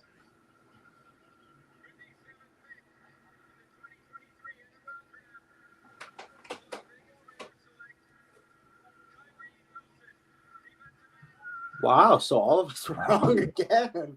It's Tyree Wilson. Man. Hey, what did I say, though? What did I say? I wouldn't be surprised if they go with an edge rusher. Don't start. You were wrong. Yeah, Jeff. Take the L, Jeff. No, I'm just kidding. So Tyree Wilson is the pick here. They're going to line him up across from Max Crosby. Yeah, that is. So it's not Christian Gonzalez. It's not Jalen Carter. It's Tyree Wilson. So Tyree Wilson was one of those guys where this was kind of the range he was going to go in. I think people could have seen him maybe going as high as 3 or possibly even 2 if they didn't go with the quarterback in Houston. But Tyree Wilson goes 7 here to the Las Vegas Raiders. Jeff, how are we feeling? I mean, yeah, you have 6'6", 271 at the combine, 35 and 3/8 inch arms. Obviously, he's very long in terms of his being able to get after the quarterback. Very active with his hands. He has a very strong bull rush. And I also love the fact that in a pass rusher, when they can convert speed to power, and that's exactly what he will be able to do. And he's going to be effective in the run game. That is he just literally picked up Roger Goodell again like he was a child. I want to take this time real quick just to make an announcement. If you are older than the age of 50, you should not be saying the word drip. So I'm just throwing that out there. Who said drip? I'll give you one guess. It was I'm taking 2. Is either Rich Eisen or your father? It was my father, indeed. Oh, yeah. Shout out, man! Shout out to Mark. But yeah, in terms of Tyree Wilson, spent 1 year at Texas A&M in 2019 before transferring to Texas Tech for 3 years. Obviously needed that season-ending foot surgery for that Liz Frank injury. I was wondering if he was going to be quick enough to play in a 4-3 defense. He has the size, but is he going to be quick enough? We shall see. But to me, he kind of reminds me of Montez Sweat. And I saw a little bit of Carlos Dunlop in him as well. So, okay, so now the Atlanta Falcons are on the board here. Jalen Carter is still available. Okay. Now, this pick to me could go in a ton of different directions. I mean, the Falcons are probably – best available, I wouldn't say, but if I could see them definitely taking a Jalen Carter, Bijan Robinson. I don't know how much of a team they are to take a running back this early, but I think this is going to be Jalen Carter. Take the best player in the draft. It just makes sense. Jeff? I mean, with them, they need a defensive lineman, as my TV was buffering for a half second. They need an edge rusher. The pick is Corner? in for the Atlanta Falcons. They could go already. corner here. They have AJ Terrell, and then they also have 33-year-old Casey Hayward. Again, that's where possibly Christian Gonzalez goes into play. What are the odds that Bijan Robinson goes here? I wouldn't be totally shocked. I mean, I think I'd be surprised, but I wouldn't be like surprised. I would, if you gave me, I would say 41.27%. Thanks, Jeff. I would Had say to. 27%. All right, guys, predictions. Who's going here at number 8 to the Atlanta Falcons? Parker, are you just going to keep saying Jalen Carter until he gets picked? Now, guys, this pick to me is this is gonna be I can't do this. Is Jalen Carter. It's not even close. It'll be Jalen Carter until he gets taken. Jeff? My gut is telling me it's going to end up being Bijan Robinson. What Logan here says, and it's exactly true, they're a run-heavy offense. Arthur Smith loves it. He has that run-heavy offense. Last year, they ran they were pretty good in terms of rushing. They were the third best rushing team in the National Football League with a 5th-round rookie in Tyler Algier. And then they also had Cordell Patterson out there last year running the football, and he was pretty damn good as well in terms of running the football. And Bijan Robinson would be a huge help for a second-year quarterback. But then I also look at that defensive line. I'm like, damn, they really need a defensive lineman. But my gut's going to tell me they're going to go with Bijan here. Connor, who do you have them taking? I think I got to agree with Jeff, man. I think I'm kind of leaning towards Bijan Robinson here. Man, that's tough, though. And here's something that me and her talked about earlier today, too. It's ironic and it's weird that within the last 48 hours, all of a sudden we kept on hearing a whole lot of Bijan Robinson to Atlanta, which was something that we really weren't thinking about in terms of Bijan's value. I thought that it would probably start at 10 with Philadelphia and then go, ironically, up to number 30 to Philadelphia. So anywhere between 10 and 30, I thought was going to be his value. But then within the last 48 hours, you hear Bijan Robinson's name going to Atlanta. Now, again, it is the week of everyone loves to lie on social media in terms of smokescreen. That very well could have been the case, especially with Jalen Carter being there. They could possibly want to go with a defensive tackle here. But and here's the thing, too. If it is Jalen Carter here, you have one of the better role models in terms of that position that you'll be able to learn from in Calais Campbell, a Walter Payton Man of the Year award winner. And he's good at we have a trade. The Philadelphia Eagles have traded up one spot with the Chicago Bears after this pick. So I kind of think they must know something at number 9. That tells me that's not Bijan. Or that tells me they're going after Peter Skoronski. To me, that's what Philadelphia trading up one spot. That's kind of screaming to me they're going up to get Skoronski. And here comes Roger Goodell to the stage with these two guys. All right. Letting me do a draft show with Parker was the worst thing ever. Why? Chris and Shane are getting ready to announce this.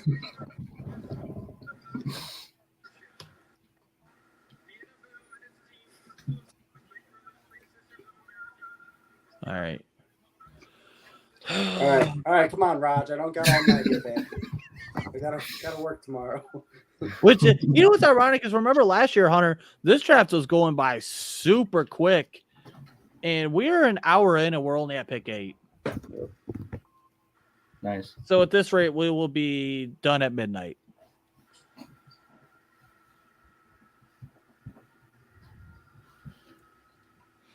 All right, here we go. Here we go.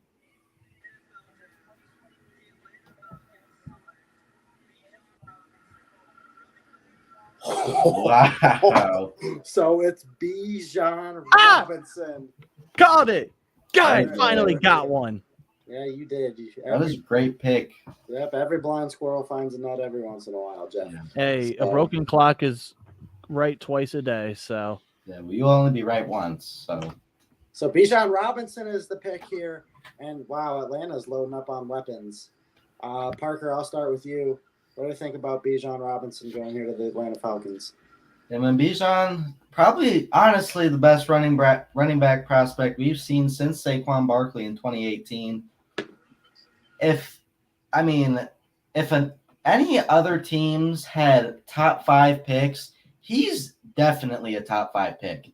He is just that good. He's an athletic freak. He has great size for a running back. He's 6 foot, about 220 pounds. Man, I do love Bijan Robinson. He's a great person too. Bijan Robinson is going to be very good for a very long time. And I love what the Atlanta Falcons are doing here. Desmond Ridder is going to be the starting quarterback for them this year. So let's get him some weapons. Let's get him a running back here. They already have Kyle Pitts. They took Drake London last year. I mean, they're just stacking the offense for Desmond Ridder, and I love it here. Yeah. Taking Bijan Robinson. I think he's a generational player. Yeah, I do love Kyle Pitts, don't you, Hunter? Don't ever say that ever again. Justin says, bro said he's a great player. You know him, Parker? Or a great person. You know him, Parker? I do, actually. Yeah, Parker reminds me of Edgerrin James, actually. He's dynamic. He's a 3-down back. Why don't you just read it off the screen, buddy? Now, you know what? Here, I'm going to give Hunter his props here on something because Hunter, back in, I want to say January or February, texted me and said that exact thing. He kind of reminded of Edgerrin James. It was actually back in December. He texted me that. I saw Saquon Barkley here. You watched the tape, the skill set, the being able to catch out of the backfield and be a huge threat catching the ball out of the backfield, his shiftiness, the ability to just be able to, he's very physical. And to me, he's going to have a rookie impact like how Ezekiel Elliott did for the Cowboys back in 2016. And that division's going to be fun now. I mean, you got Bijan Robinson out there, and he's the first Texas running back to be drafted in the first round in 18 years since Cedric Benson in 2005 to Chicago. Go. All right, guys, so let's look at the next pick. The Philadelphia Eagles have traded up a spot to number 9. I think we all know who is going here. Parker, I'll let you take the floor here. Parker, who is going at number 9 to the Philadelphia Eagles? I see a Noah Ruggles pick right now. Okay. So here we go. Now this is I think this has to be Jalen Carter. I agree. I think it's Jalen Carter. I mean, I know I've said it for the past 3 picks, but right here, definitely this has to be a Jalen Carter pick. I agree with you. I think it's Jalen Carter all the way, and the former Georgia teammates Jordan Davis and Jalen Carter are going to wreak havoc on the NFL for years to come. Jeff, do you feel the same way? I will say Jalen Carter, but dark horse pick is going to be Peter Skoronski. Hey, wait. Okay, never mind. That is my dark horse pick for them. But yeah, I mean we've had 3 trades inside the top 10 already. Yep. And you say this is Jalen Carter. I mean, they needed a defensive lineman here. Brandon Graham is 35 years old. Fletcher Cox is 32 years old, both on 1-year deals. Then after that, the defensive line, who last year obviously what was it, tied for the most sacks in NFL history or something. It was insane with what they did. Oh, third all time. It was actually 70. My bad. They were first, obviously, in the league last year at getting to the quarterback, but then it kind of gets barren after that. So you want to rebuild that offense or that defensive line and build for the future. And in fact, I want to say, Hunter, in one of our the mock draft that we did a couple nights ago, I think we did have Jalen Carter, but it was going number 10. Oh no, we had Bijan Robinson. Never mind, I lied. Yeah, I lied. I forgot we had Jalen Carter going number 10. Actually, in my original mock draft from last year or from last week on the mock draft show that we did, I actually had Jalen Carter going to Philadelphia. So maybe I'll have something right there. Not a dark horse pick for me here could be a Christian Gonzalez. In my original mock draft, I did have Christian Gonzalez going to the Eagles. But, I mean, I also didn't have Jalen Carter on the board. So, Jalen Carter has to be the pick here. There's no way he's not. Yeah, I think it's Jalen Carter all the way. I think this is kind of, besides Bryce Young going 1, I think this might be the most obvious pick in the draft. I mean, I just feel like it has to be, right? Yeah. So you say that, then it ends up not being the case. I'm willing to bet a bunch of money that it's Jalen Carter. By a bunch of money, I'm probably going to but it's a good thing. Say 25 cents. It's a good thing I'm, not betting any money because you're probably right. I'll probably get this wrong somehow. So here we go. I can't tell when Goodell's coming out. Is he coming out now? Yet there he is. The garage. So the defending NFC champion Philadelphia Eagles are making their selection.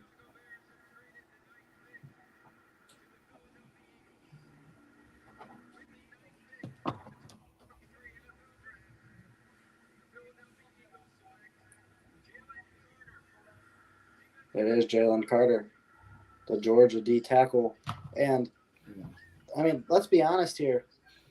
At the beginning of this draft process, Jalen Carter was the number 1 pick by a long shot, So the defending NFC champions get Jalen Carter. That's not fair. Yeah, so, man. Parker, I'll start with you since, you love Jalen Carter. I do love Jalen Carter. I mean, that Ohio State-Georgia game, I was so scared of him because I just know what he's capable of. He has great pass rushing upside. I mean, he's already a great pass rusher.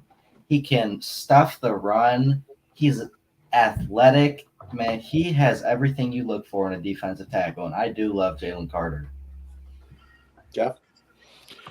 Yeah, Jalen Carter is an absolute beast. He's probably, honestly, the best interior defensive line prospect to come out since Aaron Donald, if we're being completely honest here. Several NFL scouts during the beginning of the process believed that Jalen Carter was the overall best prospect or the best overall talent on that 2021 Georgia defensive line that included Trayvon Walker, Jordan Davis, and Devontae Wyatt, who were all first-round picks last year. Trayvon Walker being the number 1 pick. And also, he kind of reminds me of a Quinnen Williams, who got a fat extension with, or I believe he did get a fat extension with the Jets, if I'm not mistaken. But yeah, he is quick for an interior defensive lineman. He's a guy that's good to be able to take over games. He has very fast feet. He's instinctive. He's going to be obviously a very tough run defender. They said this about Myles Garrett back in 2020 or back in 2017. If he wants to be the best, he can be the best. Yeah, man. I mean, this is just another example of the rich getting richer. Mm-hmm. I mean, their D-line last year was probably best in the league, top 3. And I mean, now, you get Jalen Carter. That's insane. Now, here's something that is interesting when it comes to Jalen Carter. People within the NFL had questioned, why didn't Jalen Carter produce more with when he had with the talent that he has? People also wanted to question the work ethic, and ironically, they mentioned that that Quinnen Williams was the comp here. So I get a score 1 for me here. in terms of my pro comp. But yeah, obviously we saw the pro day.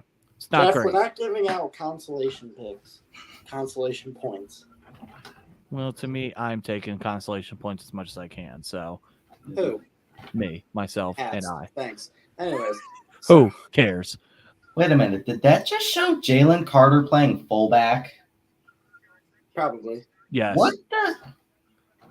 You know who was very notorious for that was Bill Belichick.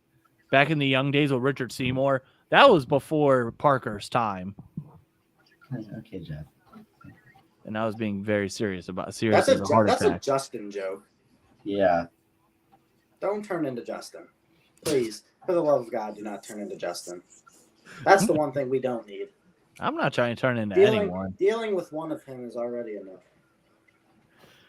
We love you, Justin. Maybe. All right, so let's move on here to the 10th pick with the Chicago Bears. What are we thinking here? This to me is Peter Skoronski. They could use help all over their offensive line, and the versatility of Peter Skoronski could be a very good fit for them. Is O-line the pick here, Jeff? Yeah, I completely agree with Parker 100% here. I do think it ends up being Peter Skoronski, which I did have in my mock draft last week as well. Listen, they need help on that offensive line badly. If they want to protect their quarterback in Justin Fields, that's exactly what they need to do. Right now, they're starting left tackle, which I'll mention is the left tackle is a 5th-round pick last year by the name of Braxton Jones, and their left guard is 30-year-old Cody Whitehair. Reason you got to mention that is because they might want to try him out at tackle and then kick him in the guard, or they might just say, screw it, we're going to kick you in the guard to begin with to help upgrade that offensive line. So we shall see, but right now and he's currently the best available player on the board, according to ESPN at least. So this is crazy. Oh boy. Let's see here. And on top of that, they had also lost Riley Reif, their right tackle, to New England. Now Tevin Jenkins, one of their picks from a couple years ago, is playing that right tackle position as well. Overall, that offensive line is just not great. And it was weird because they had the number 1 rushing attack, but they were also dead last in terms of passing yards last year. They only had 130 passing yards per game last year. Did I say Riley Reif? I meant Riley Reif. I'm pretty sure I might have said Riley Reid, but I think Riley Reif, same thing. But we shall see. Yeah. Way to go. Just didn't even say it. Oh, here we go. God. All right, here we go. Wow. You're ahead of me, so I don't know who it is. So Darnell Wright. Oh, wait, hold on, time out. First and foremost, let's freaking go. I don't have to deal with Darnell Wright going to Pittsburgh. Thank you to the Lord above, because that would have been a worse scenario for me for tonight, and now I don't have to deal with that. Thank you to the Lord above. Buddy. Now we can continue on. Buddy. Darnell Wright is literally the best tackle in this draft. He is not. Yes, he is. To me, he is, man. I mean, he is a humongous human being. Hold on, guys. I'm getting a call on our hotline, on our Renegade Roundtable hotline right now. So hold on. This is my cousin Logan. So let's see what Logan's got to say. Hello, Logan. The floor is yours. Hi, is this the Renegade Roundtable? This is the Renegade Roundtable. Hi, first-time caller, long-time viewer. I just want to say, what an amazing draft spectacular this show is. I'm really enjoying this. What do we have here at Tennessee at 11? What are we feeling here with Tennessee 11 boys? They go Will Levis here? This is definitely going to be a Will Levis pick here. Yeah. Jeff? And also, real quick here, I do want to say this about Darnell Wright. I'm not saying that I don't like him as a player. I don't like him with Pittsburgh. That was something I needed to be very clear about. Oh, yeah, Jeff. I don't like You anybody got with Pittsburgh as a Browns fan. However, I always give respect. They are a great team. They're in a great situation. I don't see tackle for Pittsburgh, unfortunately. I see corner. Porter Jr. sitting there looking nice and pretty, just falling down the board to you guys. So that won't be fun. However, at 11 years, I've got JSN. I think the fit is perfect. You're looking for a slot guy. He is the top receiver in my board, in my opinion. I could see Zay Flowers as well. You know, they love big guys with bad muscle, and what was it, 20 pounds of muscle he added? Yeah. So I really do see Zay Flowers or JSN going here at 11. You're the best, Logan. This is why we love you. some of us. And this is also, I think, the first time in The go. my draft show history where I've actually had a caller. So, Hey, that's great. So Logan there saying he thinks the pick for Tennessee gave his respect to the Pittsburgh Steelers, which I will never do. So I'll give props to Logan for shout out to that. Logan. He thinks the pick is Jackson Smith, Najigba, or Zay Flowers. He has the first receiver coming off the board here. So Parker, you think this is Will Levis? I don't know. I'm gonna say no. I don't know who it's gonna be. I don't think it'll be Will Levis. Jeff, who we got here?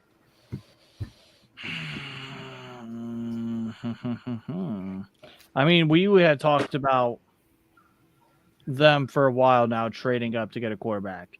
They don't have to do that. If they were to go with Will Levis, who I don't think is going to be ready to play day one, he would have to be in that situation to begin with, because you have 34-year-old Ryan Tannehill. He'll be able to play there for at least 1 year. Wide receiver wouldn't be as shocking to me, because they need a receiver as well. Treylon Burks, they drafted one last year, but their other two receivers they're not that great. So it's a matter of what they want to do. I'm going to go with Will Levis and the fourth quarterback being off the board. Wow. So Parker, Will Levis? Yeah. All right, so both you guys going Will Levis. I don't know. You know what? You guys have talked me into it. Will Levis. Let's do this. He will be staying in some sort of blue and white. So, Jeff, how are you feeling? The Steelers are up in a couple picks, buddy. You getting nervous? So here's my thing. Here's my thought process that's going through my noggin right now. Christian Gonzalez is still on the board. Two offensive tackles that I like are on the board. You have, let's see, over the next couple picks. Who was I forget who had pick number 12 again now. Oh, Detroit. That kind of scares me. They might be able to go and get a corner. They might go after Christian Gonzalez at pick number 12. Could you imagine if they get Christian Gonzalez at 12 after trading down? And we thought he was a possibility at That would be insane for them. So Ooh. Tennessee, they show the war room. They are clapping. Yeah, that looks like a clap to the team that just got their franchise quarterback. So, all right, so we're all on the Will Levis train here. I think it's going to end up being Mr. I put mayo in my coffee, Will Levis. If Will Levis doesn't go here, where could he go after this? I wonder if a team like Tampa Bay trades up. Possible, very possible. I also would wonder if a team like Washington.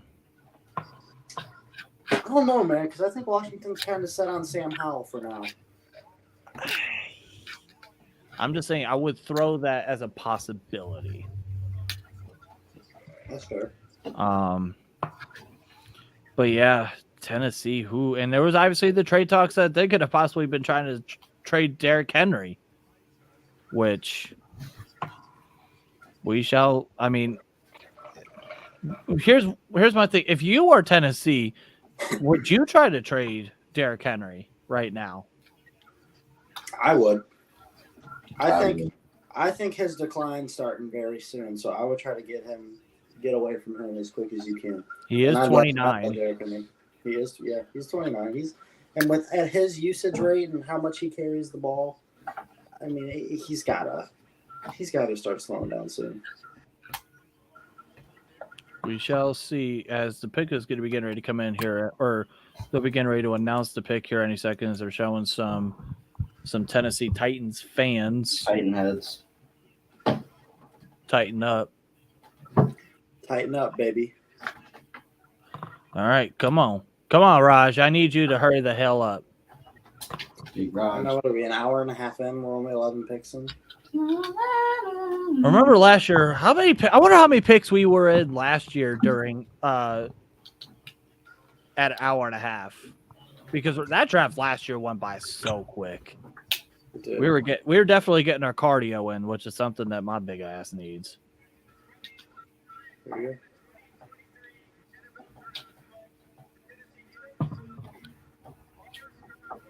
Wow. Hmm?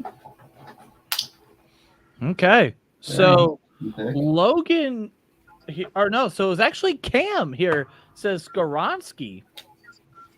So that's Cam, stop spoiling picks.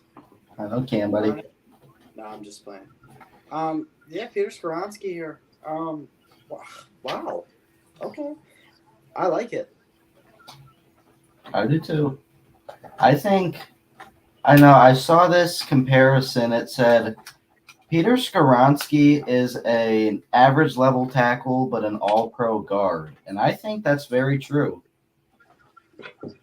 His size, his pulling ability, as you just saw on the screen, he is a guard.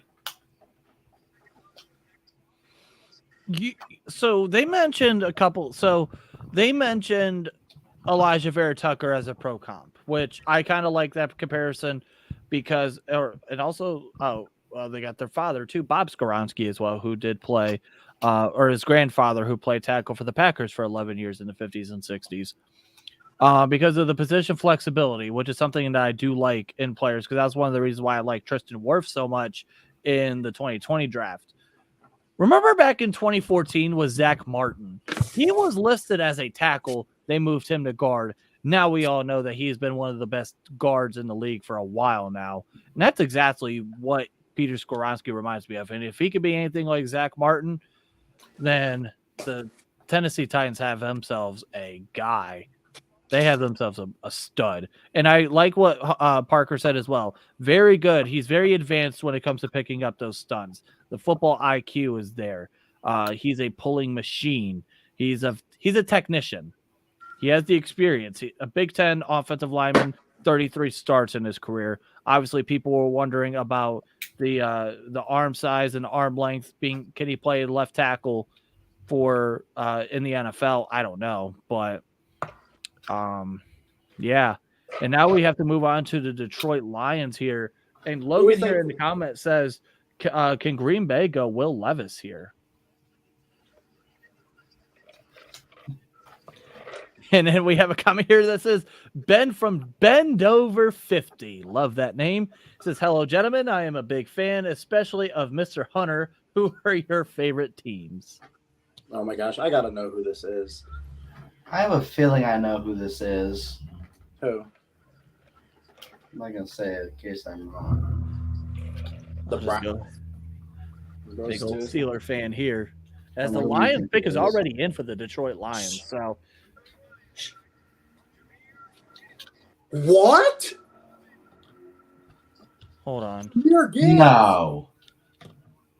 He must have gotten the wrong card. Jahmyr Gibbs, 12th overall. Dude. Jahmyr wow. Gibbs, Hold on a second. dude, Jahmyr Gibbs is surprised.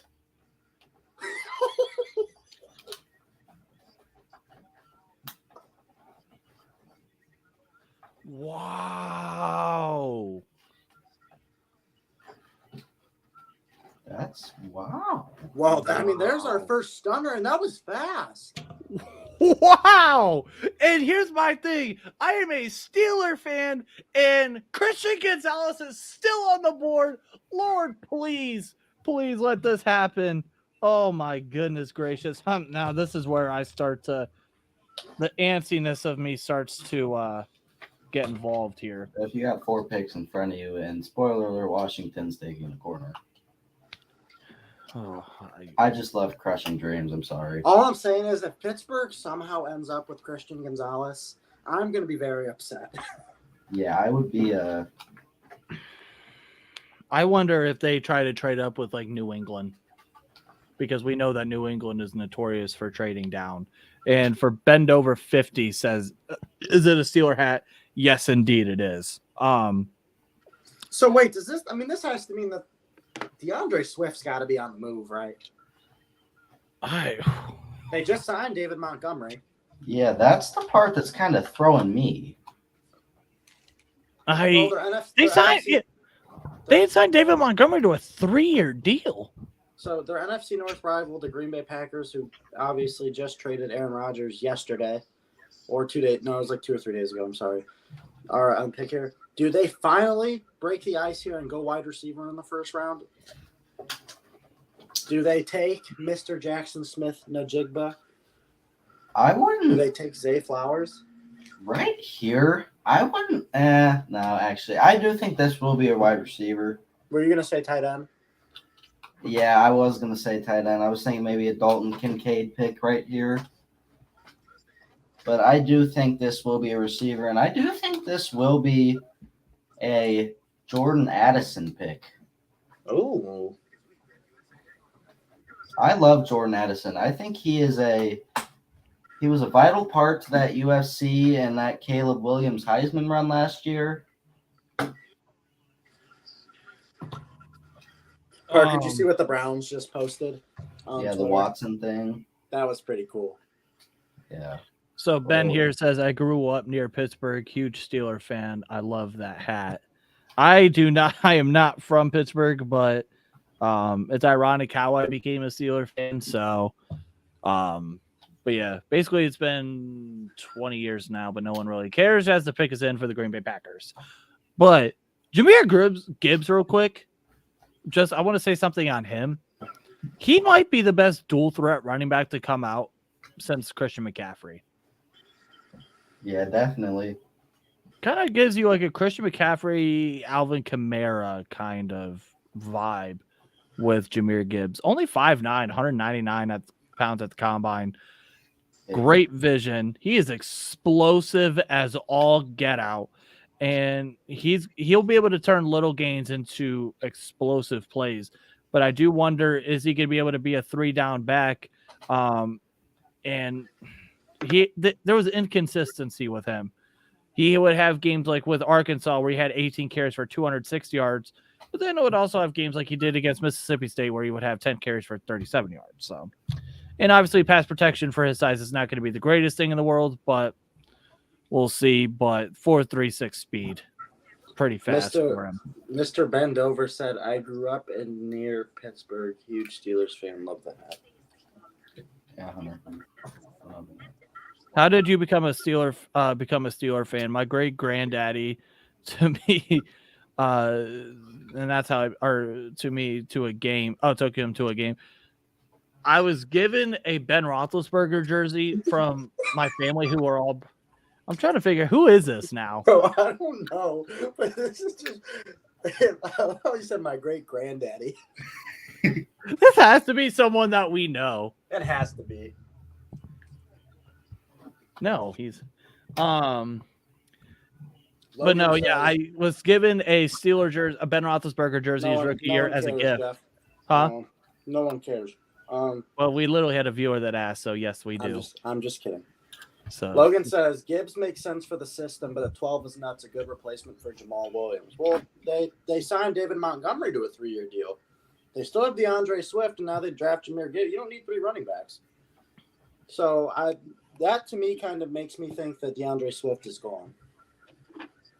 So, but yeah, Justin here says I can't believe that Lions pick. That is, and they're showing the war room for Green Bay, which I'm wondering if they're going to take their first tight end that they've taken in 50 years. Are they actually going to take a wide receiver because, Lord, they need one, or are they going to do what they always do and go with another defensive player?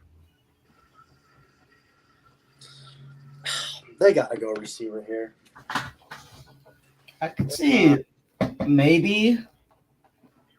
I had a mock to New England, but a Lucas Van Ness pick right here would not be too surprising to me. Yeah, I agree. I think Lucas Van Ness could go here. Jackson Smith and Jigba, Zay Flowers, I think they're all. Here comes Raj.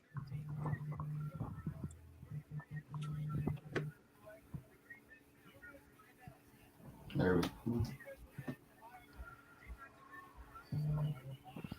All right, so the pick is Lucas Van Ness, the edge rusher from Iowa here. So the Green Bay Packers continue their run. Not taking a receiver. Jeff, we'll start with you. What do you think? I'm not sure how I feel about this pick, honestly, because like we've been mentioning, they need a wide receiver. They need someone on offense. They had 3 rookies last year. I know maybe they don't want to go with, add a 4th rookie or, into this year. They had 3 rookies last year in the wide receiver position, but I wonder the scheme fit. They run a base 34 defense. Right now, their defensive ends would be Kenny Clark and Devontae Wyatt, who they drafted in the first round last year, which I wonder if they were probably I even mentioned here, he's probably not a fit for a 3-4 outside linebacker, but you might be able to slide him inside. I just don't know about the fit here. He's 6'5", 272. I think he's a little too big to be like a outside we have a backer. trade. The New England Patriots have traded the 14th pick to the Pittsburgh Steelers. The Pittsburgh Steelers are now on the clock here at 14. Wow. All right, Jeffy, here we go, babe. The Pittsburgh Steelers on the clock, and who's it going to be? Broderick Jones? Is it going to be Christian Gonzalez? Oh, no. Is it Joey Porter Jr.? Oh, my God. Is this happening? Christian Gonzalez, come to the 412! Come on! And Jeff's going to bust the load on live. Breaking news, Darnell Wright has been traded to the Pittsburgh Steelers. Go screw yourself. Come on, Pittsburgh. Comments. Give me Christian Gonzalez. Oh, hail Omar Khan. Come on. Come on. Give this to me. Whoa, Jeff, calm down. Shut up. From Mr. Bendover. We have some comments here. Bendover saying, me and my great granddaddy went to a game in '69. I know I'm that old. Don't make fun of me. Then he said, let's go Steelers, 412, 412, 412. This makes me wonder if this is your father. It's not my father. So my dad texted me, asked me who it was.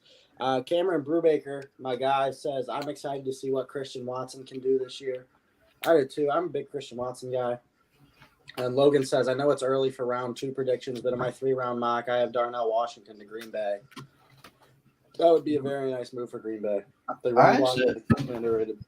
So, Jeff, I'm a nervous freaking wreck right now. Jeff, the floor is yours. Who are the Pittsburgh Steelers taking here? Oh my God! Please, I'm begging you, for the love of God, give me Christian Gonzalez. Even if it's Broderick Jones, I will be okay. To me, this is a Broderick Jones pick, and I would be okay with that. I would be very okay with that. I mean, but Christian Gonzalez, to many is the best. Here's my thing. Wait, what did you just mention a couple minutes ago about Washington? You said they were going to draft a corner. They were going to have to get ahead of Washington to get that corner. Yeah. We all knew that New England, they're notorious for trading out. That's the most unsurprising thing that's happened here.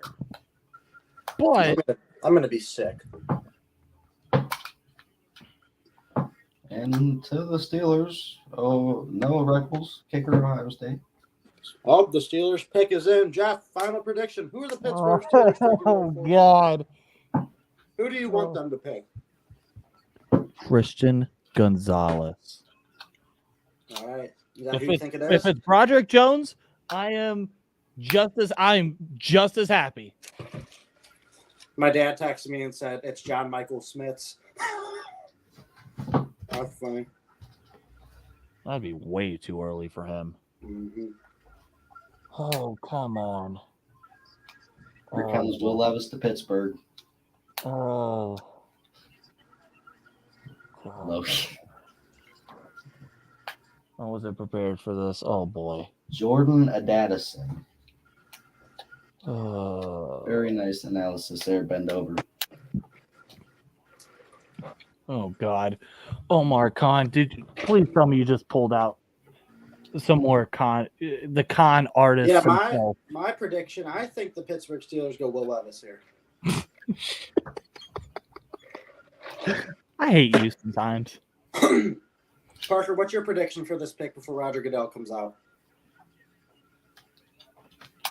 This might be a bold prediction, but I have Joey Porter Jr. going here. I'm gonna go somewhere different than you guys. Man, it's tough. Christian Gonzalez. I think it probably will be Christian Gonzalez. I don't know though, Jeff. I know you're a big Broderick Jones guy. I think Broderick Jones would also be a good pick here as Roger Goodell is making his way to the stage. Oh Jesus. Oh good Jesus.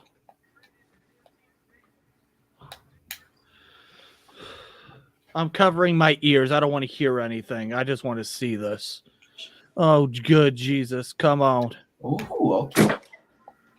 Come on. All right. Okay. I am happy. I am happy. Jeff, the floor is yours. I am happy here. So, Parker, you were saying that Broderick Jones is your number one tackle. Well, damn it, give me him. Give me Broderick Jones to go to Pittsburgh. Let's freaking go. The second-ranked offensive tackle in 2020 behind Paris Johnson. He didn't give up a single sack last year in 2022. He has the hand grip strength is there. He's nasty. He's physical. Good length at 34 3/4 inch arms. Good bend at the knees. Obviously, he's very good. He has very good competition. I'm just happy, man. Come on, let's freaking go. We got ourselves our tackle. Let's go. Let's go. I am happy. Yeah, so I hate this pick for Pittsburgh. No, I'm just kidding. I love this pick. As Bend Over says, let's go. We need to block for the future top 5 quarterback, Kenny Pickett. How do you know his knee's bent? Oh, man. Oh, good Lord. This is great. Logan here says, tell Broderick to get his affairs in order because when he is crucified on the field by the best pass rusher in the NFL, Myles Garrett, he might not never recover. Well, I'm sorry to inform you that he will get to practice every day. Well, not really because he plays the other side, but he'll be teammates with the best pass rusher in the NFL, none other than TJ Watt, Cam Hayward, Broderick Jones. Let's get it. Let's go. I can sleep a happy man. We're going to oh boy, I'm happy, man. I'm so happy. Did you just say you're going to sleep with a happy man? No, I said I can go to sleep a happy man. Oh, sorry. I worried you there for a second, Jeff. And also, by the way, if I'm not mistaken, in my mock draft, I also had him. I mean, it wasn't with the trade up, but I did have Broderick Jones going to Pittsburgh. So, Parker, Broderick Jones of the Pittsburgh Steelers. I do like this pick. Broderick Jones, the thing that stands out for him the most is his athleticism. I mean, he can pull, he can get around the edge. I mean, he has great hand placement, great footwork, great hips. I mean, and that's what makes him the best tackle in this draft for me. I like it. Seems like everyone is happy with this pick. Obviously, Jeff's going to go sleep with a happy man tonight. So Jeff's doing fine. But let's move. It kind of makes sense though now. I bet, what's it called? My dad just texted me and said, that's what he said. Jeff's new position is the rear ender surrender. So, that's great. The New York Jets here. I think maybe Broderick Jones was their target. Pittsburgh jumps them to get Broderick Jones. Pittsburgh must have really liked Broderick Jones and didn't think he was going to last at 17. So, I wonder what they gave up, though. They gave up 3 first-round picks. Yeah, sure. For 17 and 120. Oh, that's it? Yeah, that's not bad at all. Oh my God! Oh my God! You are a Lord Savior, because there's not a chance in hell that Kevin Colbert was going to make this trade whatsoever. And Omar Khan, Andy Weidel, thank you. You guys are the Lord and Saviors of the 412 once again. Make Pittsburgh Steeler football great again. Let's freaking go. All right, guys. So let's move on real quick before Jeff has a bus live on camera. Oh, listen, I don't give a damn the amount of aneurysms, or not aneurysms. I'd be dead. I am very bricked up right now. And no pause either. We're just going straight resume. No, we're you pausing had all right, buddy. Go sleep with a happy man. You had 4 opportunities to say the right thing there, and you took every single one of them to say the wrong thing. I'm going to sleep with a happy man. Right now. I've been wanting the franchise left tackle for so long, and we finally got one. They have been upgrading this offensive line for a couple years now. They went out and they got Isaac Sumalaw from Philadelphia. They had gotten Mason Cole. They had gotten James Daniels. They re-signed Chuks Okorafor. Oh my God! All right, guys. So what are the New York Jets doing here at 15? Oh my God! I don't give a damn right now. Here, I believe I had a tackle going, but I mean, all these tackles off the board now. This could go in many different directions. You maybe even a wide receiver. By the way, the Jets have to be pissed right now. Does Jackson Smith-Njigba go here? I could see that team him back up with Garrett Wilson. Oh my gosh. Okay. As a fan of this game, I'm hoping Jackson Smith-Njigba goes here and gets back with Garrett Wilson. Definitely. Jeff? I don't know. The fact that there's just over 2 minutes left with Broderick Jones being gone, I'm wondering if they're trying to work on a trade for someone. I wonder if there's a team that's wanting a corner that wants to get ahead of Washington. Yeah. Actually, no, it looks like they're on the phone, so the picks could be getting ready to come in here. Oh, wide receiver definitely wouldn't be a shocker here. The Cleveland Browns are trading up to draft Christian Gonzalez. Yeah, sure. You wish. I need him. Has Jeff bricked down yet? Oh my God. Mr. Bendover seems happy in the chat.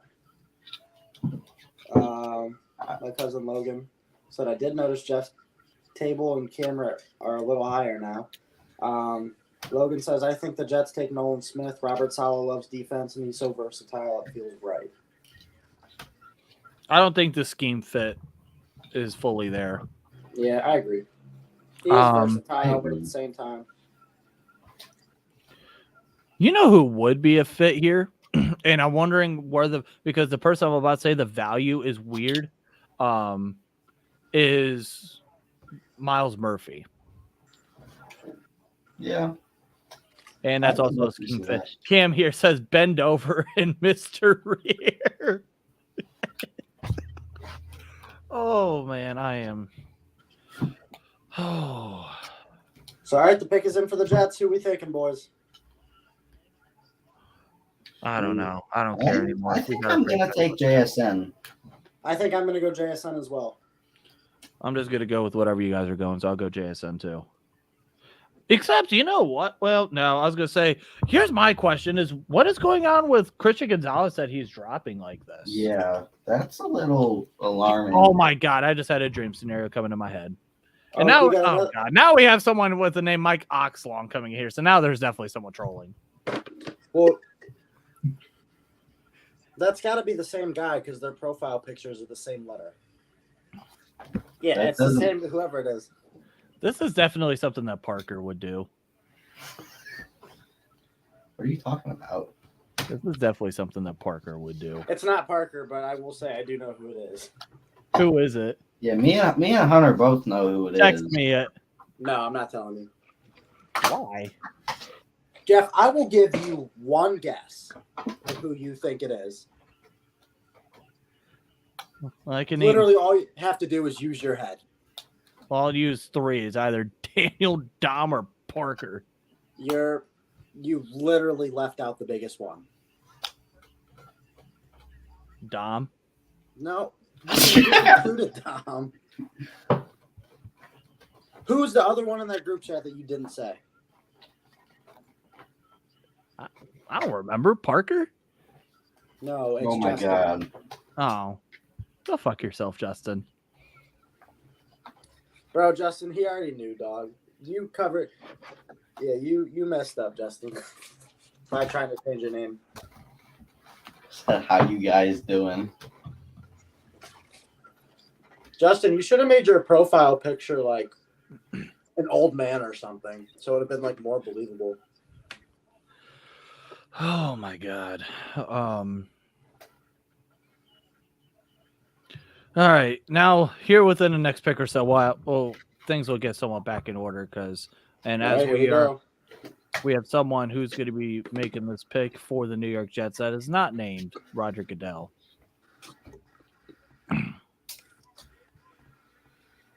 Oh man! All right, God, I didn't realize he was Make-A-Wish. why are we laughing at No, that? I feel bad. Like Parker and I laugh when it's someone other than Goodell because I need to hurry this shit up. But since it's this kid, I don't care. Yeah, I actually do feel bad. That's my fault. Well, he's about to announce JSN, so He's an honorary. My dream need is my dream now is for the Steelers to use that 32nd pick, get back in the first round, and get Christian Gonzalez. dude, could you imagine? All right, here we go. Oh, here we go.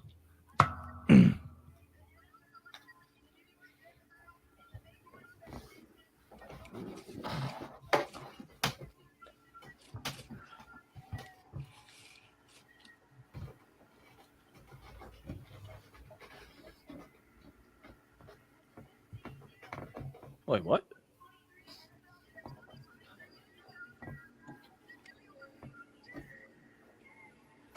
God, he's scared. What? What is going on? That's interesting. Okay. That is an interesting selection. Will McDonald goes 15 to the New York Jets here, so our JSN dream is not alive anymore. That is an interesting pick. Logan, I hate you, Logan. This is definitely interesting. You know what's Hunter? What did I say to you today? I said Will McDonald was one of those like iffy guys where you didn't,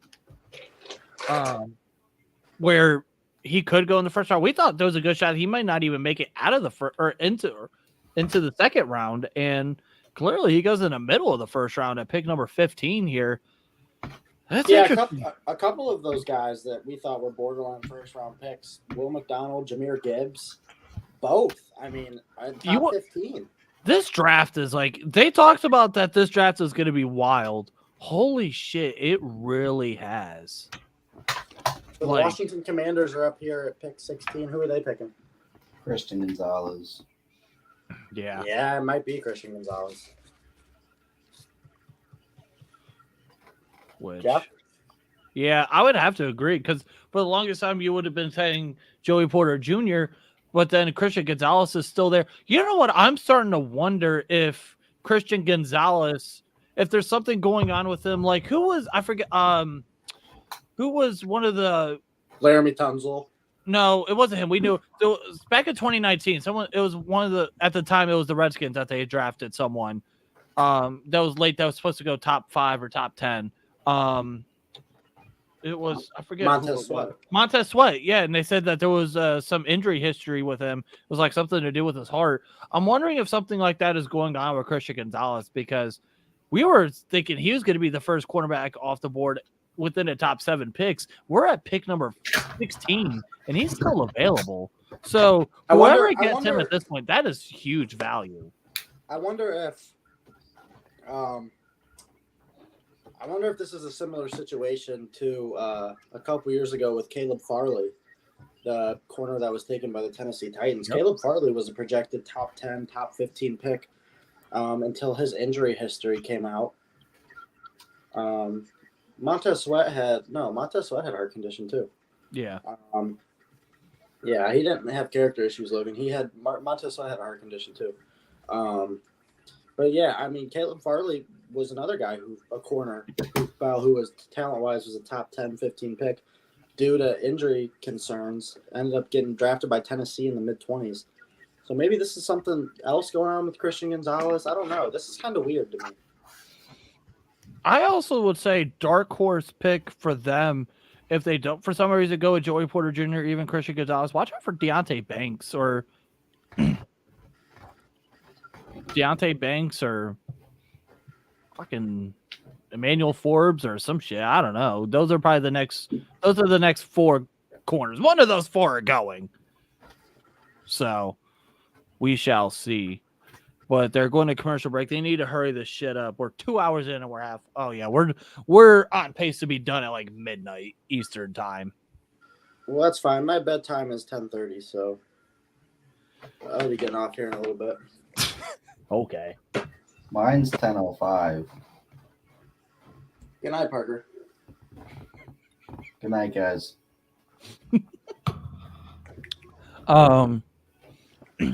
Logan said he definitely had the character issues as well, though, because they said he was hard to coach. I remember that because I thought it was so stupid. If anyone who plays sports has never argued with a coach never wanted to. So, as you can tell, Logan's not speaking English right now, so we'll let him recover. Oh, he said not wanted to win bad enough. Okay, thanks, Logan. Still love you, Logan. But Jeff, I'm sorry for trolling. Don't be mad.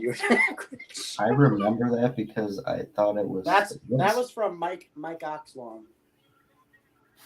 What? Jeff, I'm sorry for trolling. Don't be mad. You're doing a great show. What did he change his profile picture to?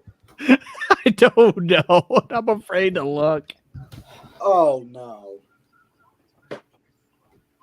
Mm-mm. Is it the picture? Oh, my. What the hell is going on? What are you saying? No, it's not Hunter 2, bro. Oh, good Lord. You know what would be the most Washington pick ever is if they went with Kaylee Ringo here. I forgot about Don't Kaylee even say Ringo. that. That's crazy that Will Levis is falling. Is Tampa Bay really going to go after get Will Levis? No, Jeff doesn't do this for the second or third rounders. Jeff's probably going to be drinking bourbon on his front porch watching the second and third round. We'll see. I'll be definitely going to my local cigar shop in the morning tomorrow where I will get bombarded with questions about the NFL draft. Hunt, you had the White Bottle Prime. Yeah, no, the White Bottle Prime is great. This is my favorite, though. We're not sponsored by Prime. Sorry, Logan Paul and KSI. But Wait, we're not sponsored? No, I thought we were, but I guess we're not. Damn it, Jeff, what happened? See, what happened was I talked to my agent, talked to my reps. They weren't able to make it. They wanted Jeff to jump off the ropes and put KSI through the announce table, but Jeff was physically incapable of doing it. So, who are the Commanders picking here? Was it Christian Gonzalez? Yes. I'll go out on a limb. Deontay Banks. All righty.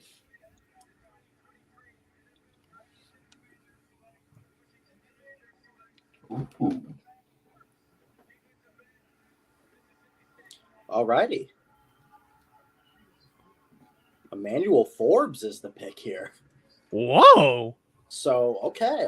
So the 6 foot, 166 pound man is going 16th to the Washington Commanders. Man, This is interesting, Jeff. I mean, yeah, 6 foot, 166 pounds.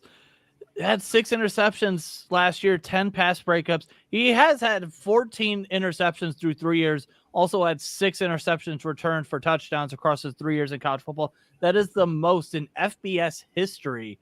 So that is something to watch out for. His ball skills are obviously tremendous. To obviously have 14 interceptions in 3 years, you have to have good ball skills.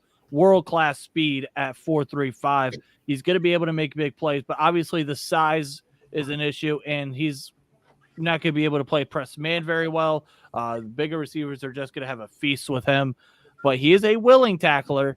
And I think he will be able to play well in zone coverage and on off man. I don't think press man is something that he'll be able to do.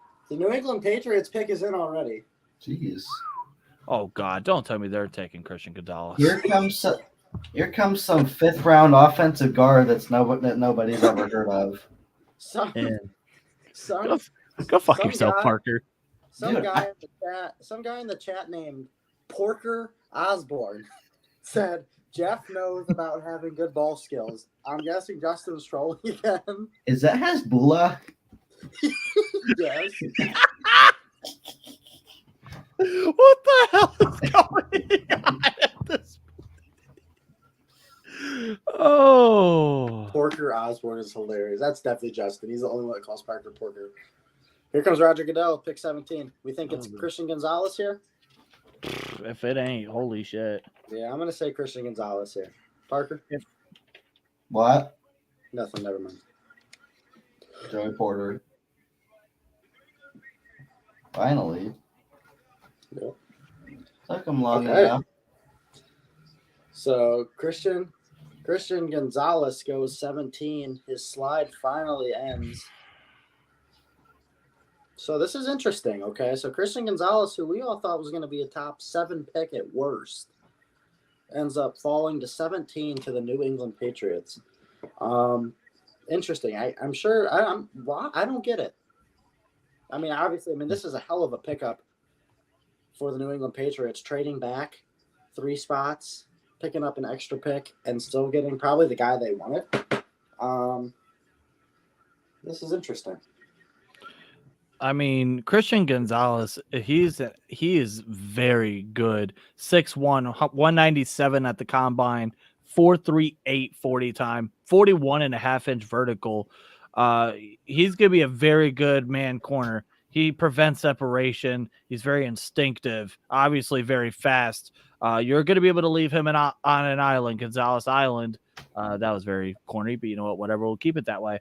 He's going to be able to match up with big receivers because of his size. He's going to be able to match up with speedy receivers based on his agility. So apparently the reason why Christian Gonzalez has fallen is because his teammates didn't show up to his 21st birthday party.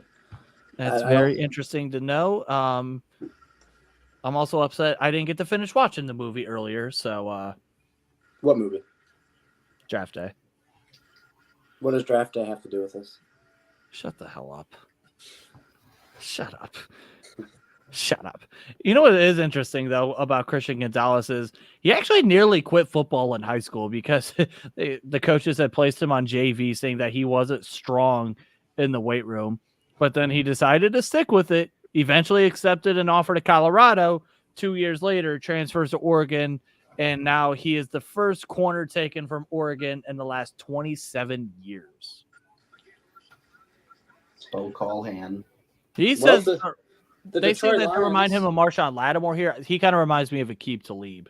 Big, long, fast, athletic, and willing tacklers, and got a little bit of dog in him. Did you just say he's big, fast, and long? God. Jeff, look. Jeff, just stop speaking. You don't have to take everything in that way. Jeff, you know what? I've had enough of you tonight. You know what? This has been an eye-opening moment for me. Wow is all I can say. Just wow.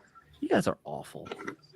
Justin or Mike Oxlong on the chat said big and what with a couple question marks. Bro. All right, the Detroit Lions are up here at pick 18. So we saw at pick 12 they went with Jahmyr Gibbs and a stunner. So obviously Detroit's capable of anything. We saw it even last year when they took Jamison Williams when we didn't really expect them to. What does Detroit do here at 18? Do they go defense here? I do think this is a Brian Brees pick. I mean, I don't know how Brian Brees has fallen this far. A lot of people think he's overrated. I think he is a hell of an interior defensive lineman. This has always been the pick for the Lions, and I think it will continue to be the pick here. Dog, okay, all I'm going to say is Mike Oxlong and Porker Osborne, they cannot be the same person because they are commenting simultaneously. So someone else has to be controlling one of them. This is incredible. This is fun. This has actually made this a lot funner. I have a feeling Jeff, what do the Detroit Lions do here at 18? Spit it out, Junior. Okay, no, to you me, know what? kick him off. Oh, now I actually do think they go with Kalijah Cansey here, the second-rated defensive tackle here. I think, to me, they need help on that defensive line. They didn't get their defensive line. They didn't even go defense at pick 12, like you said, with Jahmyr Gibbs, which was shocking. So you have to go defense here. Like, there is no ifs, ands, or buts about it. They have to go defense here. And if not, I would be questioning a lot of things in Detroit. I would be questioning a lot of things. But this has to be Kalijah Cansey. I do. We had a request from Mike Oxlong in the chat saying Jeff hit the gritty. Yeah. Well, that request has been denied as the pick is in for the Detroit Lions. I want to give a shout out real quick, if I can, to the late, great Jerry Springer that passed away earlier this morning at the age of 79. Just an American icon, just gone. I don't know how dramatic television shows are going to ever be the same.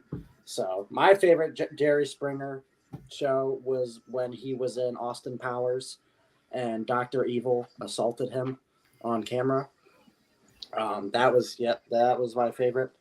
So yeah, shout out to Jerry Springer, man.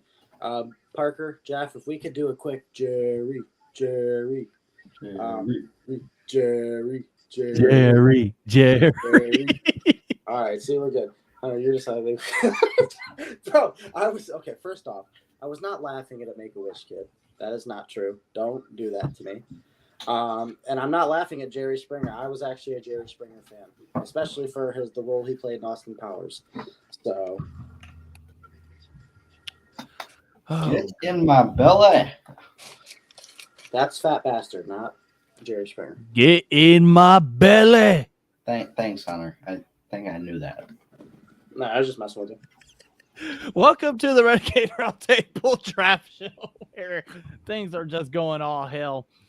Porker here says, our grandma's smoking a pack a day, cross-legged, shopping my ass with a paddle. That man was on screen all the time. That's got to be Logan. What did he say? It's a Momo reference. Our grandma's smoking a pack a day. Yep, that's got to be Logan. That's got to be Logan. Yep. Hey, because Logan hasn't commented on his thing in a while. Oh, it's definitely Logan.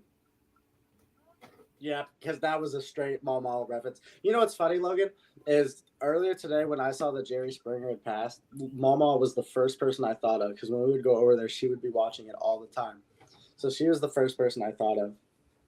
Missing her a little extra today. All right. So what's kind of we've been talking about freaking everything that's not been football the last couple minutes. Well, because they're on commercial break. Who are the Lions? Oh, that is true. Said this is the greatest draft show ever. Said, yep, some dude. Same dude, Jeff. Learn to read. But yeah. So the pick is in for the Detroit Lions. Parker thinks this is Brian Bresee. I think this is being Kalijah Cansey. We shall see. It can end up being Jackson Smith and Jigbo. No, I'm just kidding. You still got Maury, though. All right. Come on. All right, so here we go. Roger Goodell's getting ready to come out here in like a half a second or so. Half a second. Oh, my God, he did, too. That was crazy, Jeff. There we go. Let's see.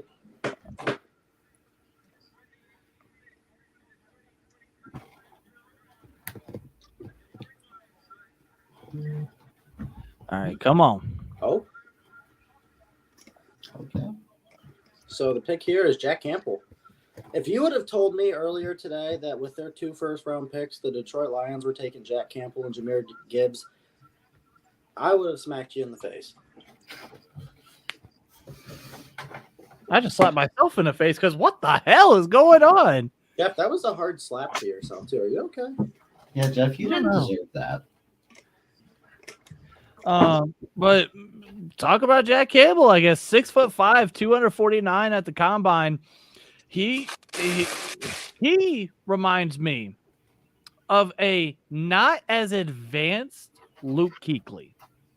They play very similar. They were smart. They were rangy. They were instinctive. Sideline to sideline. He's going to be able to fit in either 4-3 or 3-4. He's going to be able to cover tight ends and running backs. He is a thumper, good tackler. I like him a lot. I was hoping that he was going to be there in the second round. Clearly, that is not the case for them. But Jack Campbell, wow. I really didn't expect a linebacker to go in the first round till the mid-20s, and we have one going at 18. Yeah, so when you look at this, the Tampa Bay Buccaneers pick is already in. That tells me that's probably Will Levis. You think so? Yeah, definitely. Are we surprised Will Levis has... I'm not necessarily surprised. We had talked about this possibly being something that could possibly happen, and it's pick number 19, Tampa Bay. They might actually be able to go and get the quarterback of their future here. But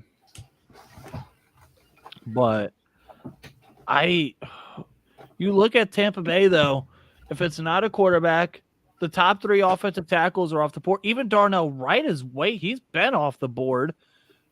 So another edge rusher. This is where Nolan Smith, that is a scheme fit.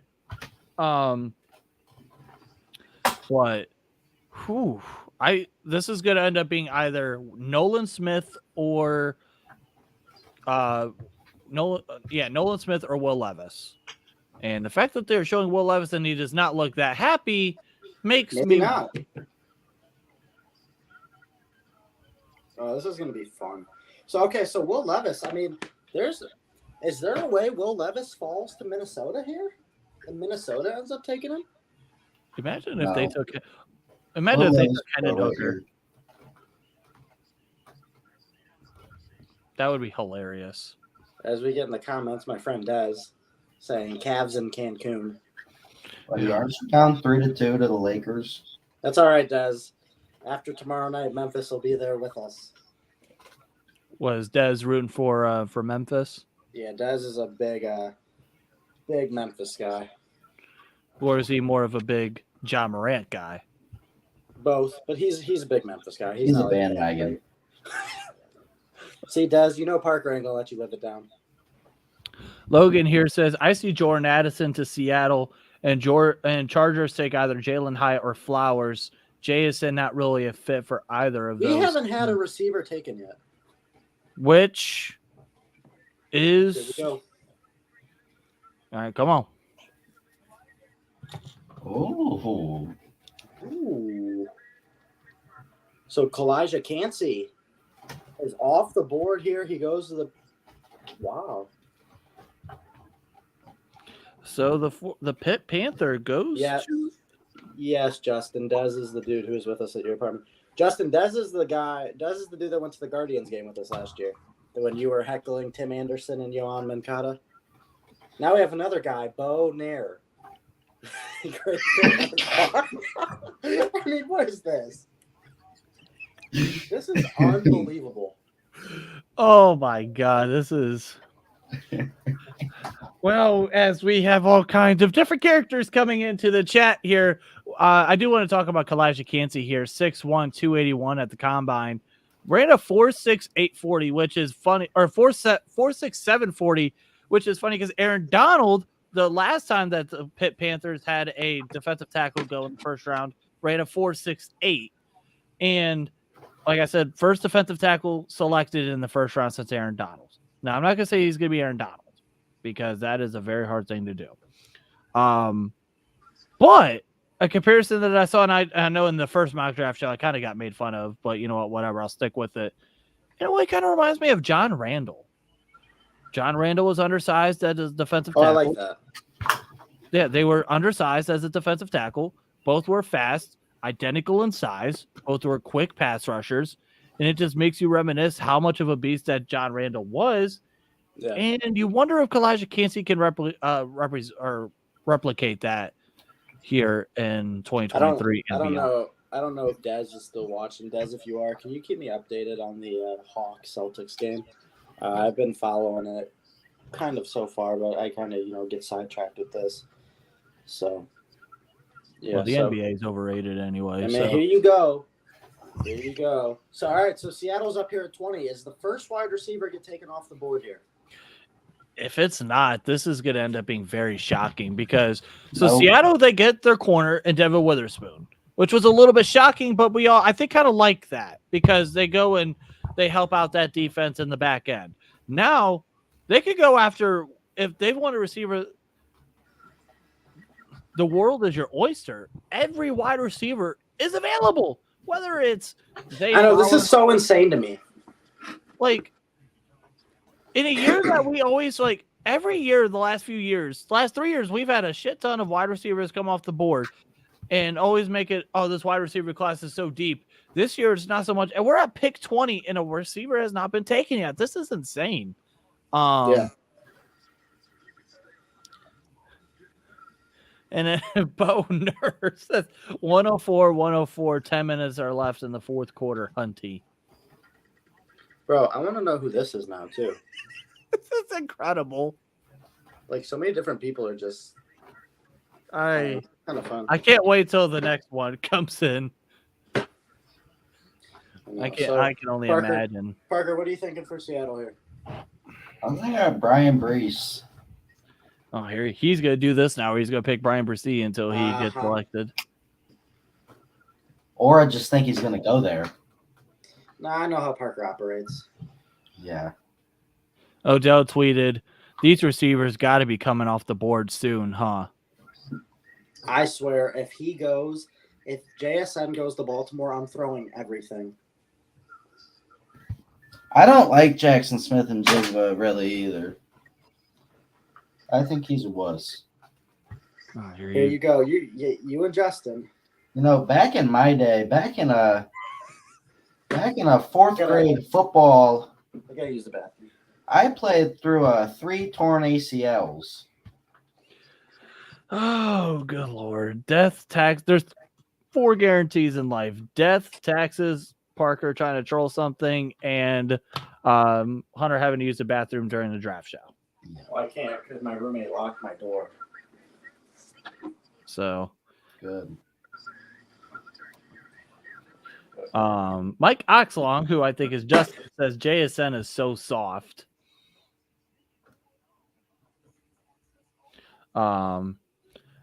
Logan here says I should get some insider trading going and ask my sources who are at the Saints and Panthers what they're going to do so I can bet. I had someone message me earlier today. Shout out to my boy Devon asking me for some betting advice on who, on what to bet. But oh man, 2:20 left on my TV until Seattle to make a pick here. And I wonder if this is where Nolan Smith goes. I think it's very possible. Those are going to be Jackson Smith-Njigba or Nolan Smith. Des has thoughts on Zay Flowers. I like Zay Flowers a lot. I do too. Yeah, I like Zay Flowers a lot. He is someone that was like, for a while, we all thought was like, oh, you just throw him into, he's going to end up being a New York Giant, and that'll just simply be that. And that ended up not being the case. He reminds me of Tyler Lockett. Tyler Lockett has been a very reliable receiver in the league, and he can be very similar, which I should mention, if they like Tyler Lockett so much, and I think that he reminds them of Tyler Lockett, what's wrong with having maybe 2 Tyler Locketts? Well, So do we think? By the way, y'all do realize that the Steelers have pick 32, right? Yeah, Logan, the Steelers got 32. I don't think the Panthers, what's it called? Don't have a pick until what, like 40 or something? Here, I can tell you the pick. They have pick 39. 39, okay.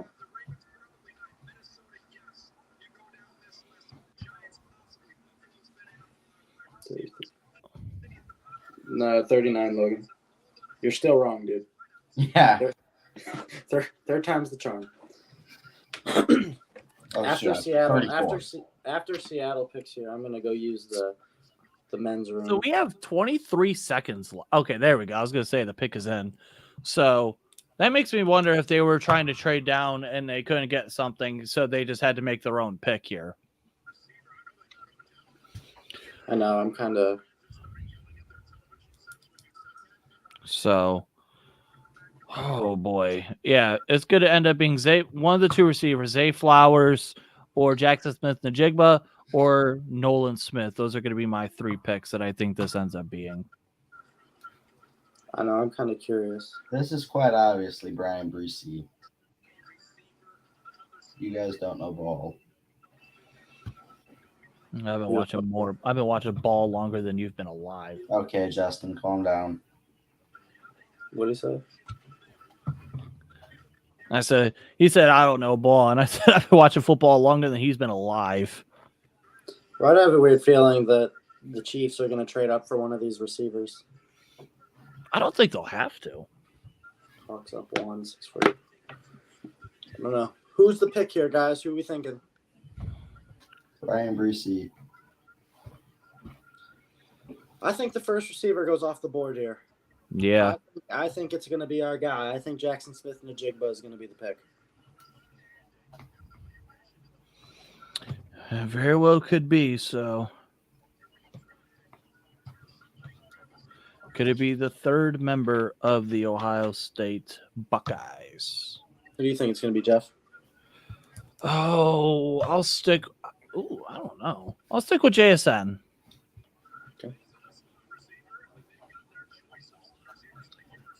I actually, in my last mock draft, had going to Seattle. So I don't know exactly how I'm doing on my mock. So I think I'm doing better than I did last year. Because last year, my mock draft was god awful.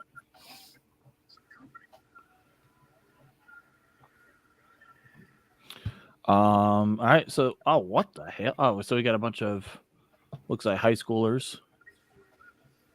You would know that they're high schoolers, Jeff. Here you go. God. How was that?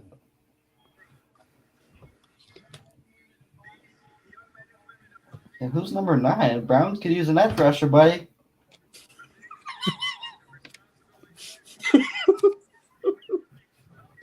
Good one, dude. Oh, Parker. Number 13 looked like she could hold it down at safety. Come on, dude. Porker's laying that check out on the football field. Pork. Here we go. Here we go.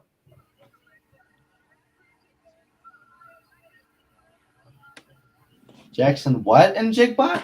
Our guy. All right. So Jackson Smith-Njigba, the first wide receiver off the board, goes to the Seattle Seahawks. I get a pick right in my mock draft, so I'm happy. Finally. Go fuck yourself.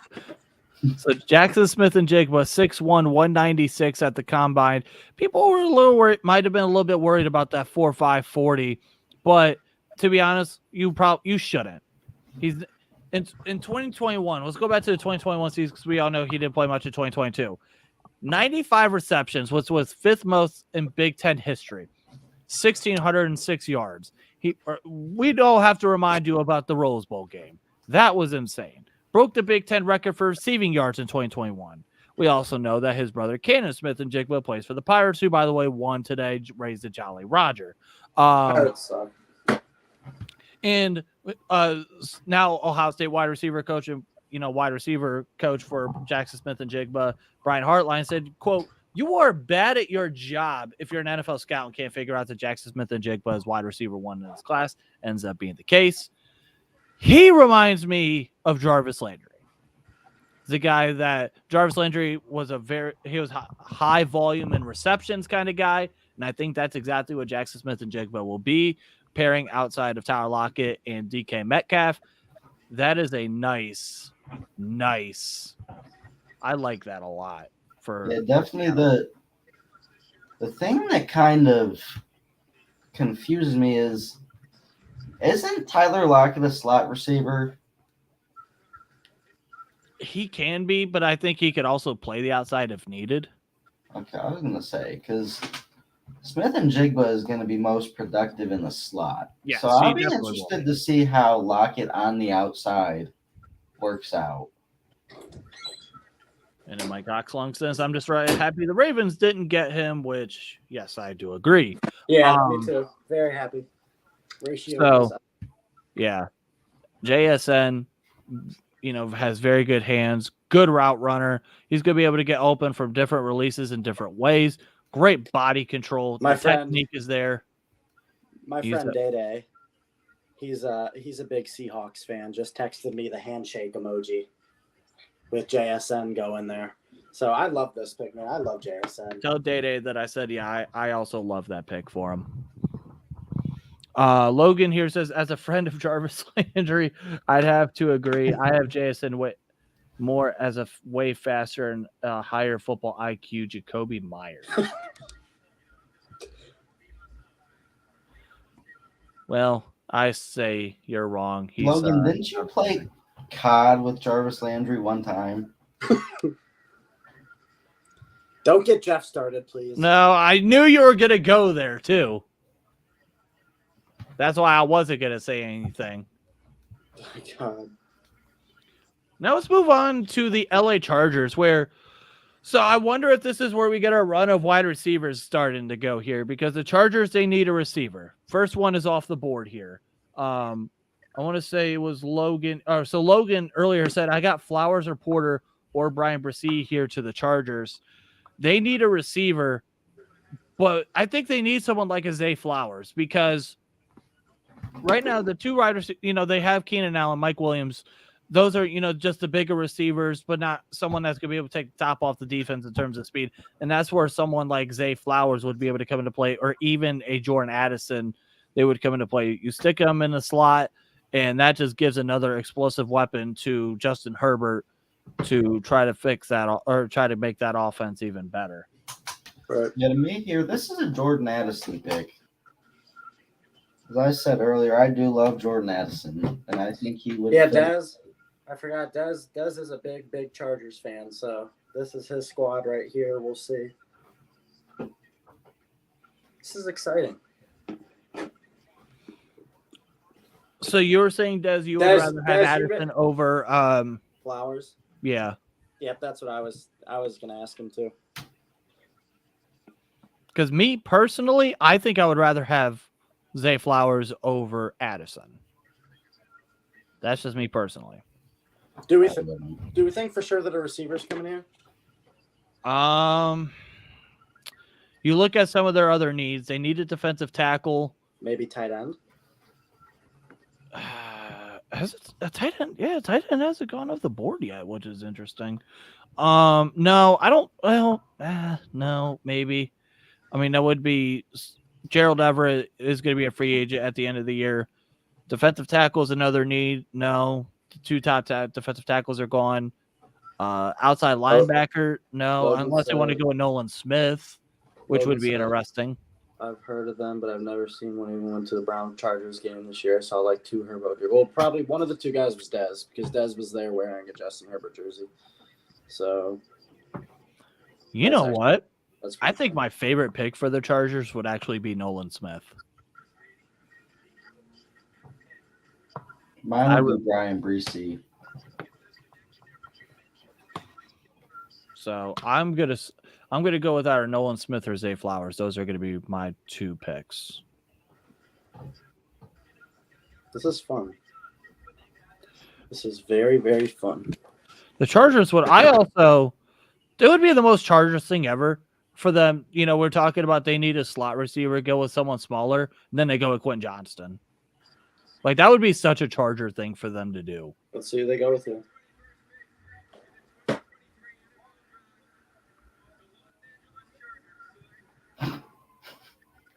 They did too. Wait, did I just call that? Quentin Johnston too, the Los Angeles Chargers. That's fucking awesome. I really just called that. Look, I'll be honest, I'm not the biggest Quentin Johnston guy in the world. But hey. He is what excuse me. I do love Quentin Johnston. He is a perfect combination of size and speed. A lot of people have questions about his route running though, but that's something he can tune up. And when he does, I think he will be a very dangerous receiver in the league. Yeah, 6'3", 208 at the combine, 60 receptions for 1,069 yards. Nice in 2022. 6 touchdowns. He was a Fred Biletnikoff Award semifinalist. He has the capability of being a wide receiver one on a team. There was an AFC scout that said that he can win at all 3 levels, and he could also remember, Hunter, when this was like back in December and I started watching a little bit of Quentin Johnston. The first thing that came to my head was 5 seconds into watching Quentin Johnston was Martavis Bryant. Immediately it was very similar frame and size with the ability to kill defenders over the top. And I think he could have a AJ Green kind of success. I know people have been really down on him, wondering if he's even going to be in the first round. But like you said, good size, good leap ability. He's a big target. On third downs, he's going to be a monster. He's a yards after catch machine. Very physical for his size. Skilled at making contested catches. But I do notice at times there was a lack of focus. There was lack of focus drops. He did not run. He had a very limited route tree at TCU. He's going to need to expand on that. Bless you. But yeah, Hey, Jeff. What? Go to the comment section. Quinn Johnson is very versatile player. Amazing. Yeah, but look at the name. What the fuck? Oh, this is great. Oh, good Lord. This is the most. Oh, what the hell's going on? Now we get to Baltimore now, so like I said, are we going to get a run on wide receivers? We already have 2 off the board. Could we see a third receiver in a row come off the board here? Or are we going to see Joey Porter Jr. come off the board here? I could see it. I think, to me, this is a Nolan Smith pick. That was here. Yeah, I could see Nolan Smith here too. I just hope they don't get Zay Flowers. Yeah, I know that's your boy. I also love how whoever's running that account said amazing play or pick by San Diego too. I just noticed that too. Whoever did that is hilarious. That's got to be Justin, because he hasn't commented in a while either. Oh boy! But this is.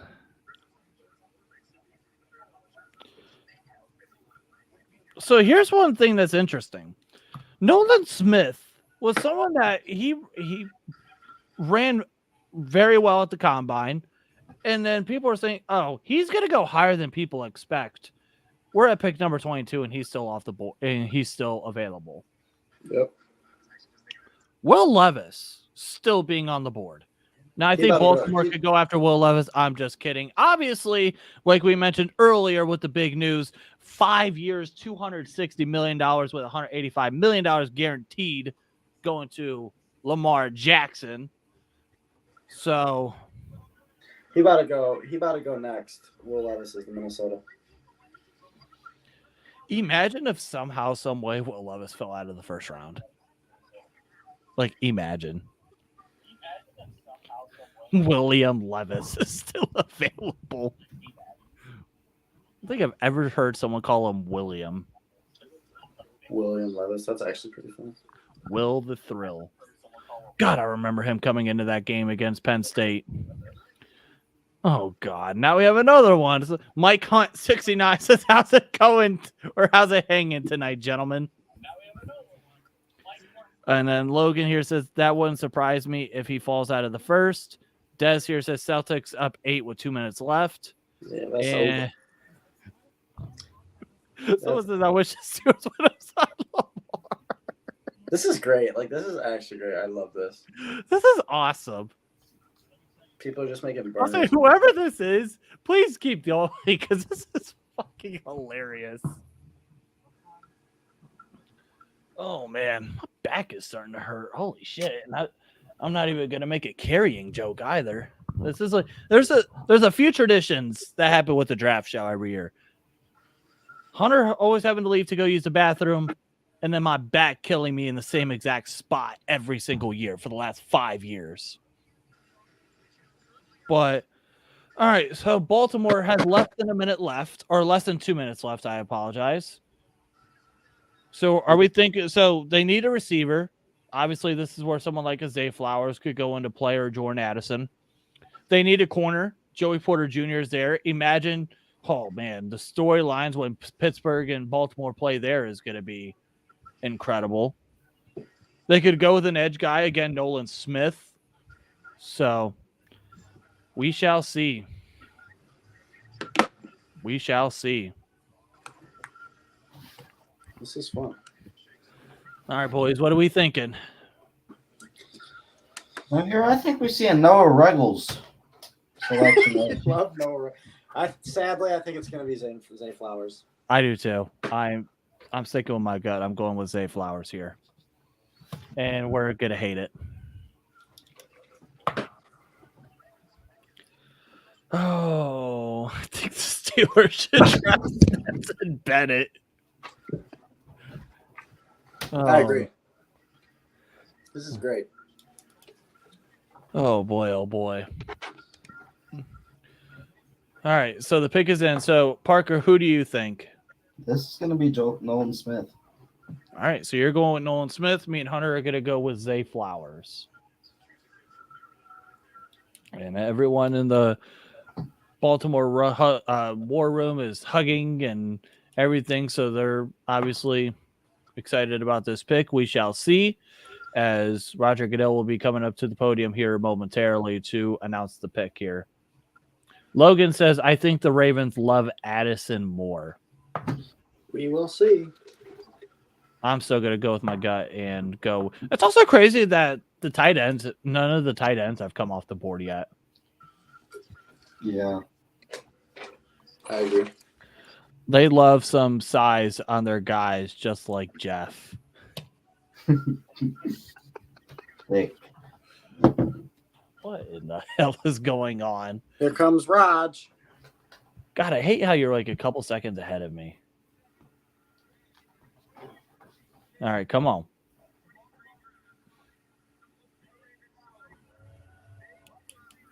Oh, I'm going to assume that it was. it is. Yep, there it is. Zay freaking Flowers going to Baltimore. Damn. So, this is a great day for Lamar Jackson. He gets his fat extension, and he gets Zay Flowers. Yeah, I'm not having a good time. Yeah, neither are anyone else in the AFC North. Logan here says, fuck, I didn't psych them out of Flowers. Too bad. The warden go lock him down twice a year or put Newsom on him. I hope so. So Zay Flowers, 5'9", 182 at the combine. He had 78 receptions, was tied for most in school history, had 1,077 yards, which was third most in school history, had 12 touchdowns, which was a single season record at Boston College. So him tying / breaking all kinds of records. First team all ACC. He's the second wide receiver in school history to be named all ACC. And yeah, like I mentioned before, he reminds me of Tyler Lockett. Similar size. Both are going to be quarterback's best friends with the ability to get open. He's going to be a chain mover. He's electric in space. He's a yards after catch machine. He's gonna be able to beat you on all 3 levels. But the biggest issue with him, and we'll have to pray on this because we got to pray on his downfall now. He had 24 career drops in 4 years. So drops are an issue. You hope. And they're comparing him to Steve Smith, which I love Steve Smith. He's one of my favorite receivers of all time. Well, I have to use the bathroom. I'll be right back. I hope that's not true.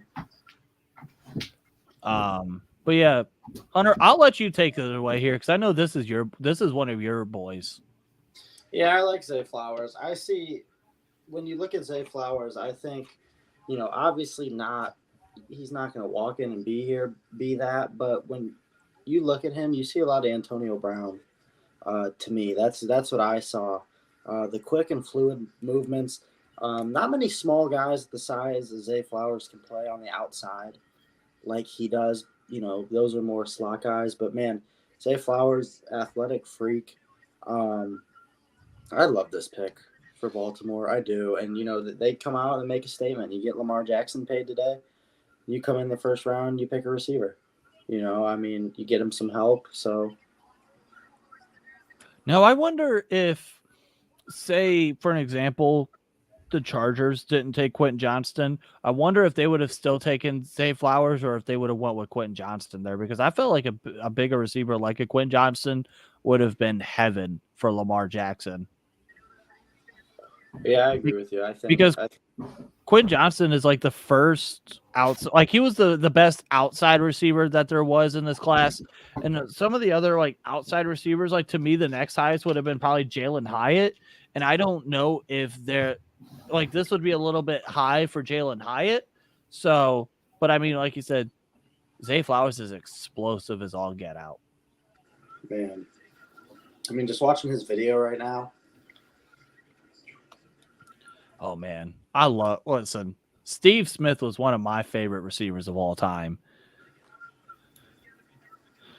Harry Hunt, or whoever's running the Jeff Kirby standing account saying is trim that Hunt, Harry.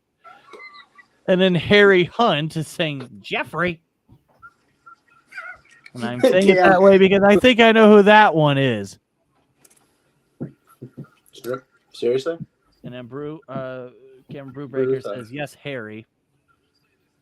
And then Logan says, I have Josh Downs over Hyatt, which is interesting. I'm not a big fan of Jalen Hyatt, but I think I'd have Jalen Hyatt over in terms of. I have Josh Downs. I just won't make a comment there. So we have 3:38 left with Minnesota. Does Will Levis finally go? Does Hendon Hooker surprise us and go here? Oh, that would be something. Remember the little thing that I've been telling you about for a while. So they're showing Will Levis. He is standing up, but like not in a happy, like I'm about to finally get out of this room happy. Bless up.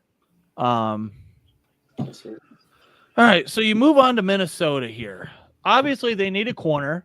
So Joey Porter Jr. here would be a huge pickup for them. They need a corner badly. Go into the well again on corner. Obviously, they could have went with a wide receiver here, but I mean, we had a run of wide receivers. The top 3 are off the board. Maybe a 4th could go here with someone like Jordan Addison. I wonder if we're going to start seeing a little run on interior offensive linemen, because the next couple picks here, I mean, you have Jacksonville. Maybe this is where they could go with a tight end, depending on how they're going to go with or how they're going to handle the contract situation with what's his name, Evan Ingram. Then you get to the Giants and Dallas, who I totally think could go with interior offensive linemen. So I wonder if a receiver goes here or if Joey Porter Jr. goes here. You're going to be mad if the Steelers take Jordan Addison at 32 if he's there? Like I told you before, I had a little nugget, and not the nuggets that you eat either. So you guys can kill your fat jokes. I had someone tell me that the Steelers were not high on Jordan Addison at all. And that is a Really? source that I had texted me that a couple weeks ago. Did Sasha Khan tell you that himself? Sasha Khan. You're such a jackass, dude. Holy Bro shit. called Omar Khan, Sasha Khan. All right, so we have a minute 17 left here until the Minnesota Vikings make a pick here. Logan says he had a nugget in the toilet. Oh boy, oh boy. Yeah, here's the thing though. If they go with a corner, they have gone with 4 corners in the first round since 2015. 4. And they went with a corner last year in the second round in Andrew Booth. Oh boy. And they did add Byron Murphy, but I mean, their corner, he's going to be more of a rotational player, in my opinion, or maybe, whatever they want to play, maybe play him have someone play in the slot. Right now, their 2 starting corners are Andrew Booth, who's their second-round pick last year, and Caleb Evans, who was their fourth-round pick last year. So they have a couple rookies starting at the cornerback position as the pick is in for the Minnesota Vikings. So let's guess, boys, who do we think that the Minnesota Vikings are going to take? Will Levis.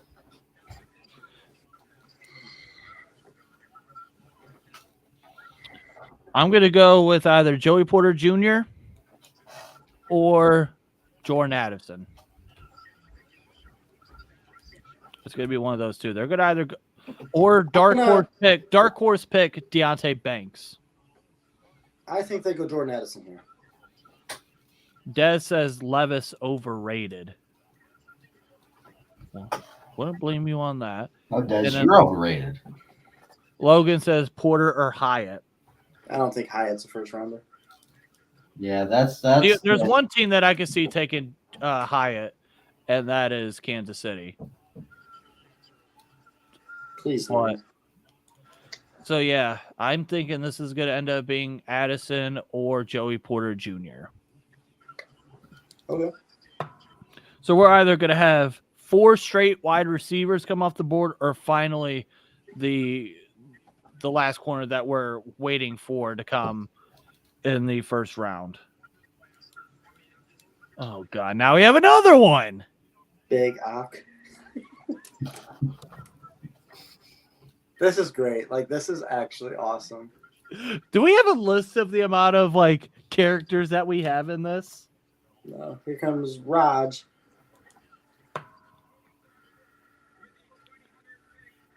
All right, come on. Ooh. Oh, okay. All right, so Jordan Addison does come off the board here. Oh, we have a trade. Uh-oh. The New York Giants have traded up 1 spot with the Jacksonville Jaguars. I don't know who they could be targeting here. I know who this is.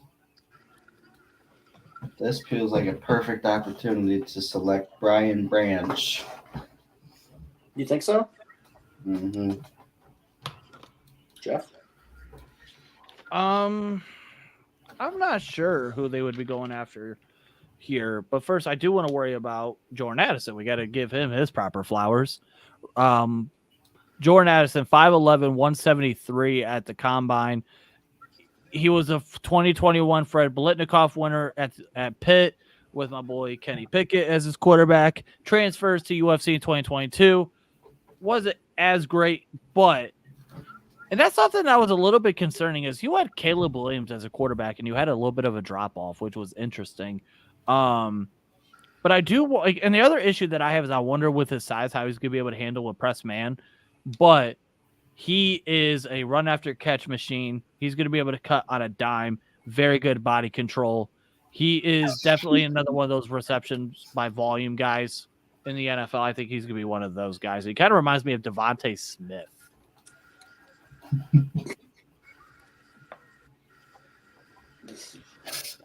Oh, dear God. Oh, dear God. What did I miss? All right, did I just miss something? All right, what did I just say? Oh, oh my God. Bro, I was about to say it too. Oh man, this is awesome.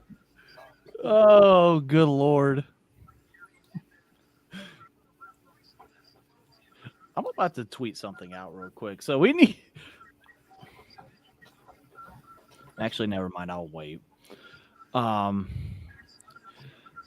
Oh man. All right. So, what are your guys' thoughts on the Addison pick to Minnesota? I like it. I think in this case, with losing Adam Thielen, I think you needed to replace him. I like KJ Osborne, but I think that he's not really a true wide receiver too. So I think Jordan Addison's going to come in right away and try to fill that role. I like Jordan Addison. Oh my gosh. What in the world? Oh my God. It's the greatest thing. That's crazy.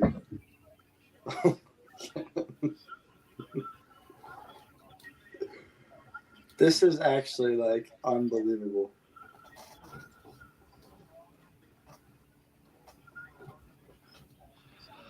Holy shit. All right. the So, top- yeah. So, the So New the- York Giants pick is in. I wonder who do we think that the Giants would be trading up one spot to go get? Noah Aaron Ruggles. Branch. Noah Ruggles. Acknowledge him. Acknowledge him, Parker. Tribal Chief. Oh, God.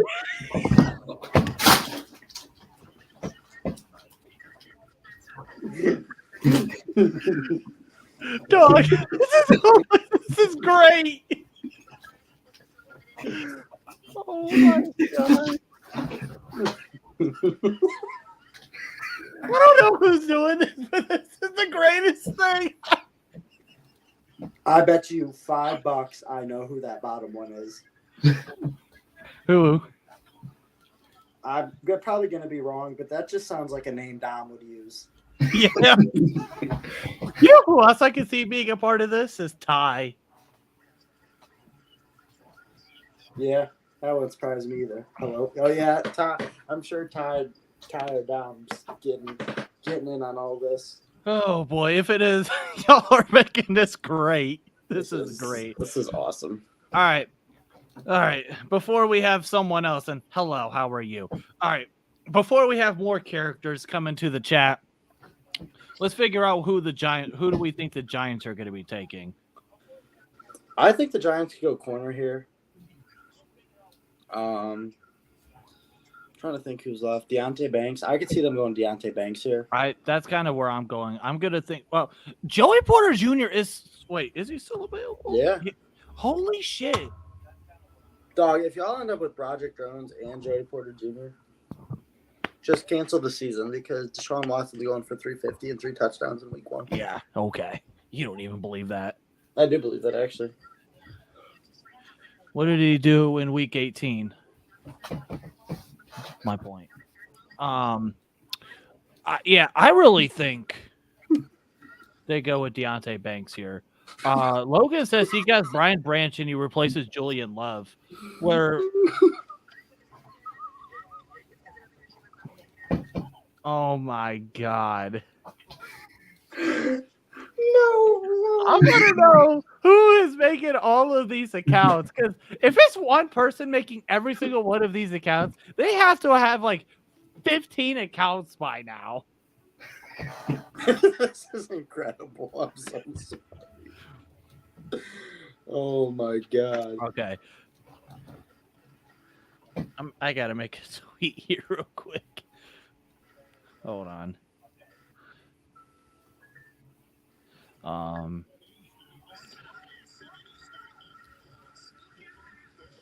It is the best thing.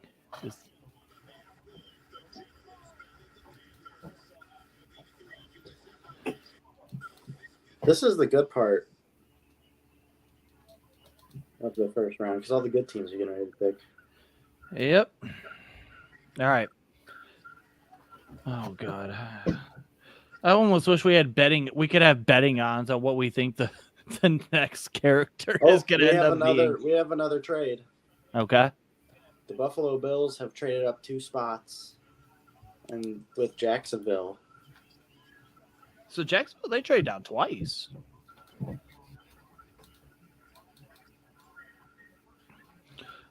Noah Ruffles seems to be the consensus. See, I'm telling you, I'm not alone. Oh, Jesus Lord. All right. So yeah, I think the Giants are going to end up going with one of the corners, Joey Porter Jr., Deontay Banks, one of those two. And away we go.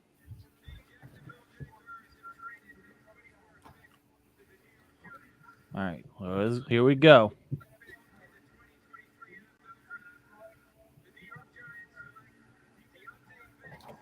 Okay, so they do go with Deontay Banks. Nice.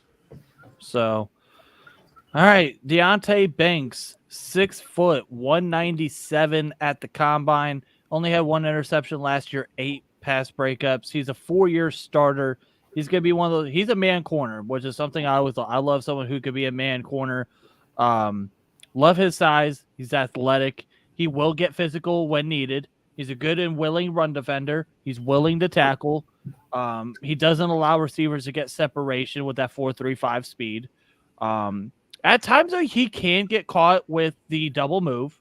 He had shoulder surgery in 21, and he has that dog in him for sure. And it kind of reminds me of James Bradbury. James Bradbury. Thoughts on this pick?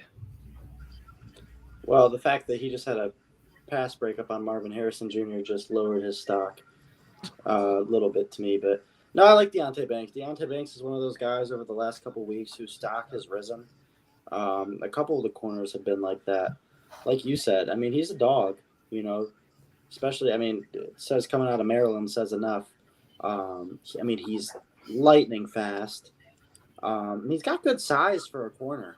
You know, he's not too terribly small. I mean, he's athletic as hell. So I like this pick for the Giants.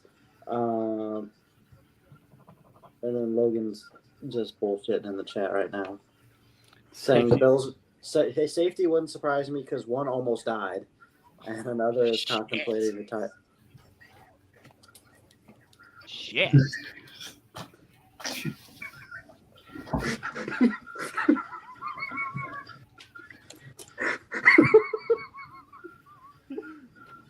What in the world? I don't know what to say at this point. Jeff. Oh my god. This is so I don't know what to say at this point.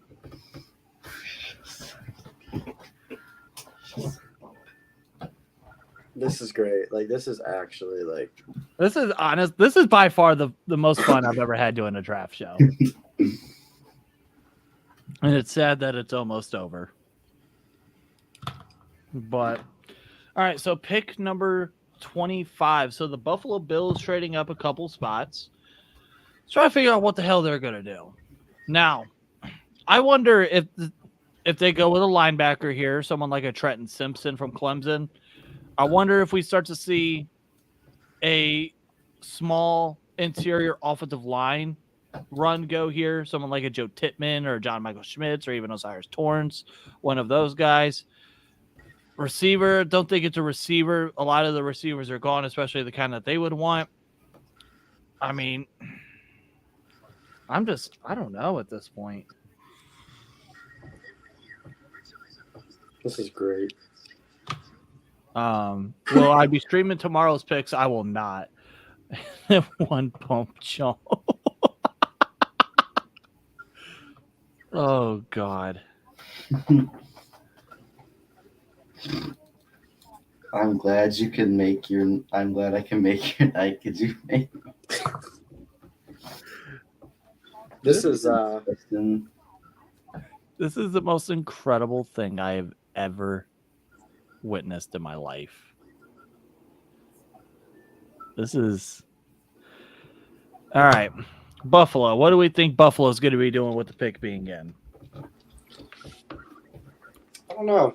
I think, you know what? I think one of the tight ends finally go off the board here. Why do you say that? Just have a feeling. Here comes Nolan Smith. Oh. I Yes, forgot about Nolan You Smith. guys forgot about him, didn't you? Parker, I'm going to... I mean, I personally didn't, but I don't think Say that's something you'll regret. I would take you to court real quick. I don't know, because here's my logic. Buffalo takes a tight end here because I think Dallas is going to take one, or wanted to take one. So I could see Buffalo jumping Dallas to take a tight end that they wanted to get. Michael Mayer. if they would take a tight end, it would probably end up being Dalton Kincaid, but That's what I was thinking. I don't know. we have another one. My God. Oh, no. Buffalo's a good tight end. Yeah, but you can never... Dawson Knox is... What's it called? Dawson Knox. He's only 26 too, so like if they were to go with tight end, that would be very weird. Maybe they just want another weapon. Yeah, I could understand that. Like, but I don't know. That would just be unless they're gonna.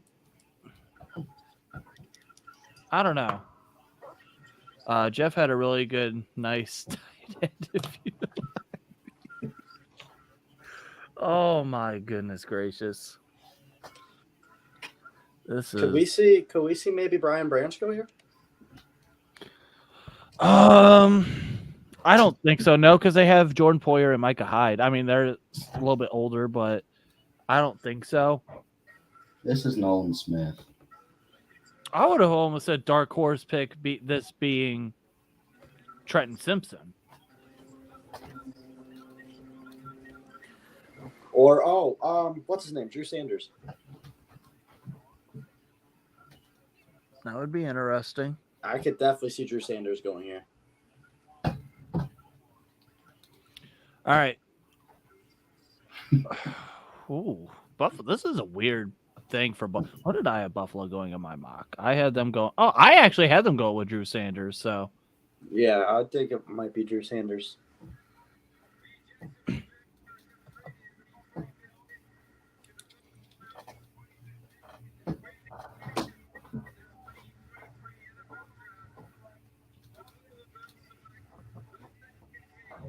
Oh, wow. Okay.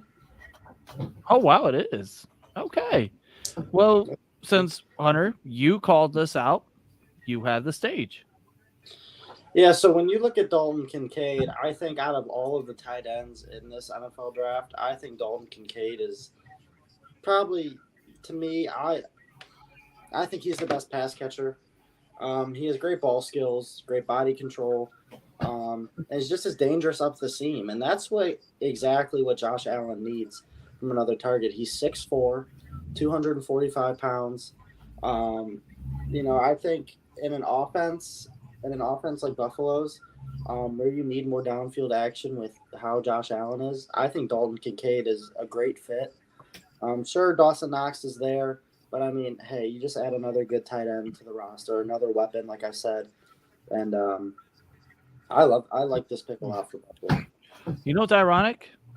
You know what my pro comp to him was? Dawson Knox. Dawson Knox. That's pretty funny, actually. So, like I said, when I thought was Zay Flowers and Seattle, where I said, well, why not have one Tyler Lockett when you could have two? I guess it's, well, why not have one Dawson Knox when you could have two Dawson Knox? Yeah.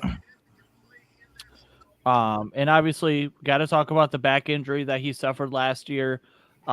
People are wondering about that. Could possibly be why he slipped a little bit.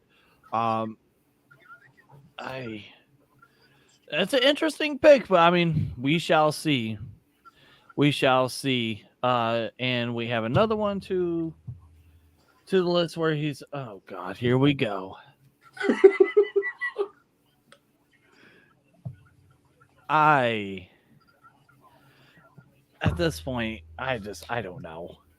All right, so we have Dallas, who will actually be making their original. We think will be making their original pick. Dallas, going back to the mock draft show, I had said this was the hardest pick out of all of them. They're going to take Will Levis, Jeff. That'd be incredible. Do you think someone trades up in these last couple picks? Yeah, I mean, talk about the QB needy teams. He's going to go to Pittsburgh. Here we go. Store over Kenny Pickett. Here you go. See, Dak Prescott, 15 picks in 2022. Oh, Mike Oxlong is back. I don't know how Levis is still there. Yeah, I don't either. We missed you.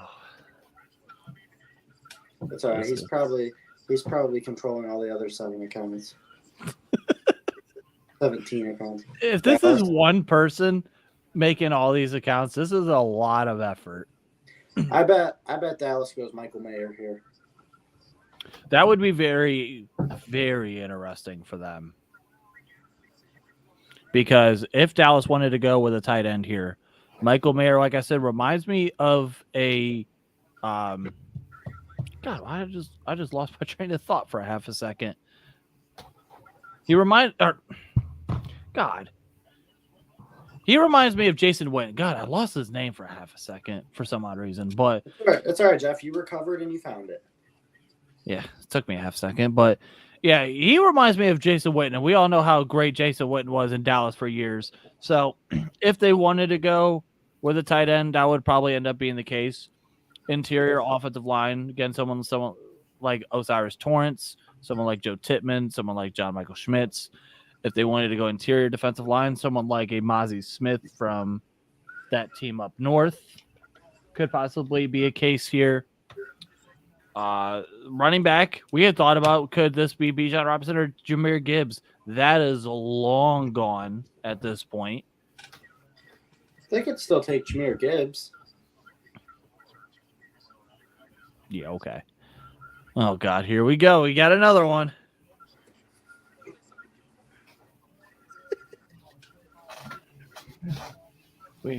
We have a request. Yes, Daddy. Why is Justin spamming Alfred Morris in the chat right now? Alfred Morris. That is a name I have not heard in a long freaking time. That's funny as hell. Oh, man. All right, so Dallas has, on my CV, 1:10 left. This is... And then back to the Alfred Morris. Oh, my God. It's Alfred Morris versus Eddie Lacy. Oh, my. Here we go. This was not on my bingo card. Uh-oh. They're all clapping. Here comes Will Levis. I can't believe we're at pick 26 and Will Levis is still here. Dude, me too. Who's Dallas going with here? Oh. Michael Mayer. Yeah, I'd say either Michael Mayer, Mozzie. I'm going to say either Michael Mayer or Mozzie Smith. Oh, God. Now we have D.D. Westbrook. Holy shit. That is While you're at it, might start naming out fucking Lima Swede. Here's one for you. Greg Little. Muhammad Massaquoi.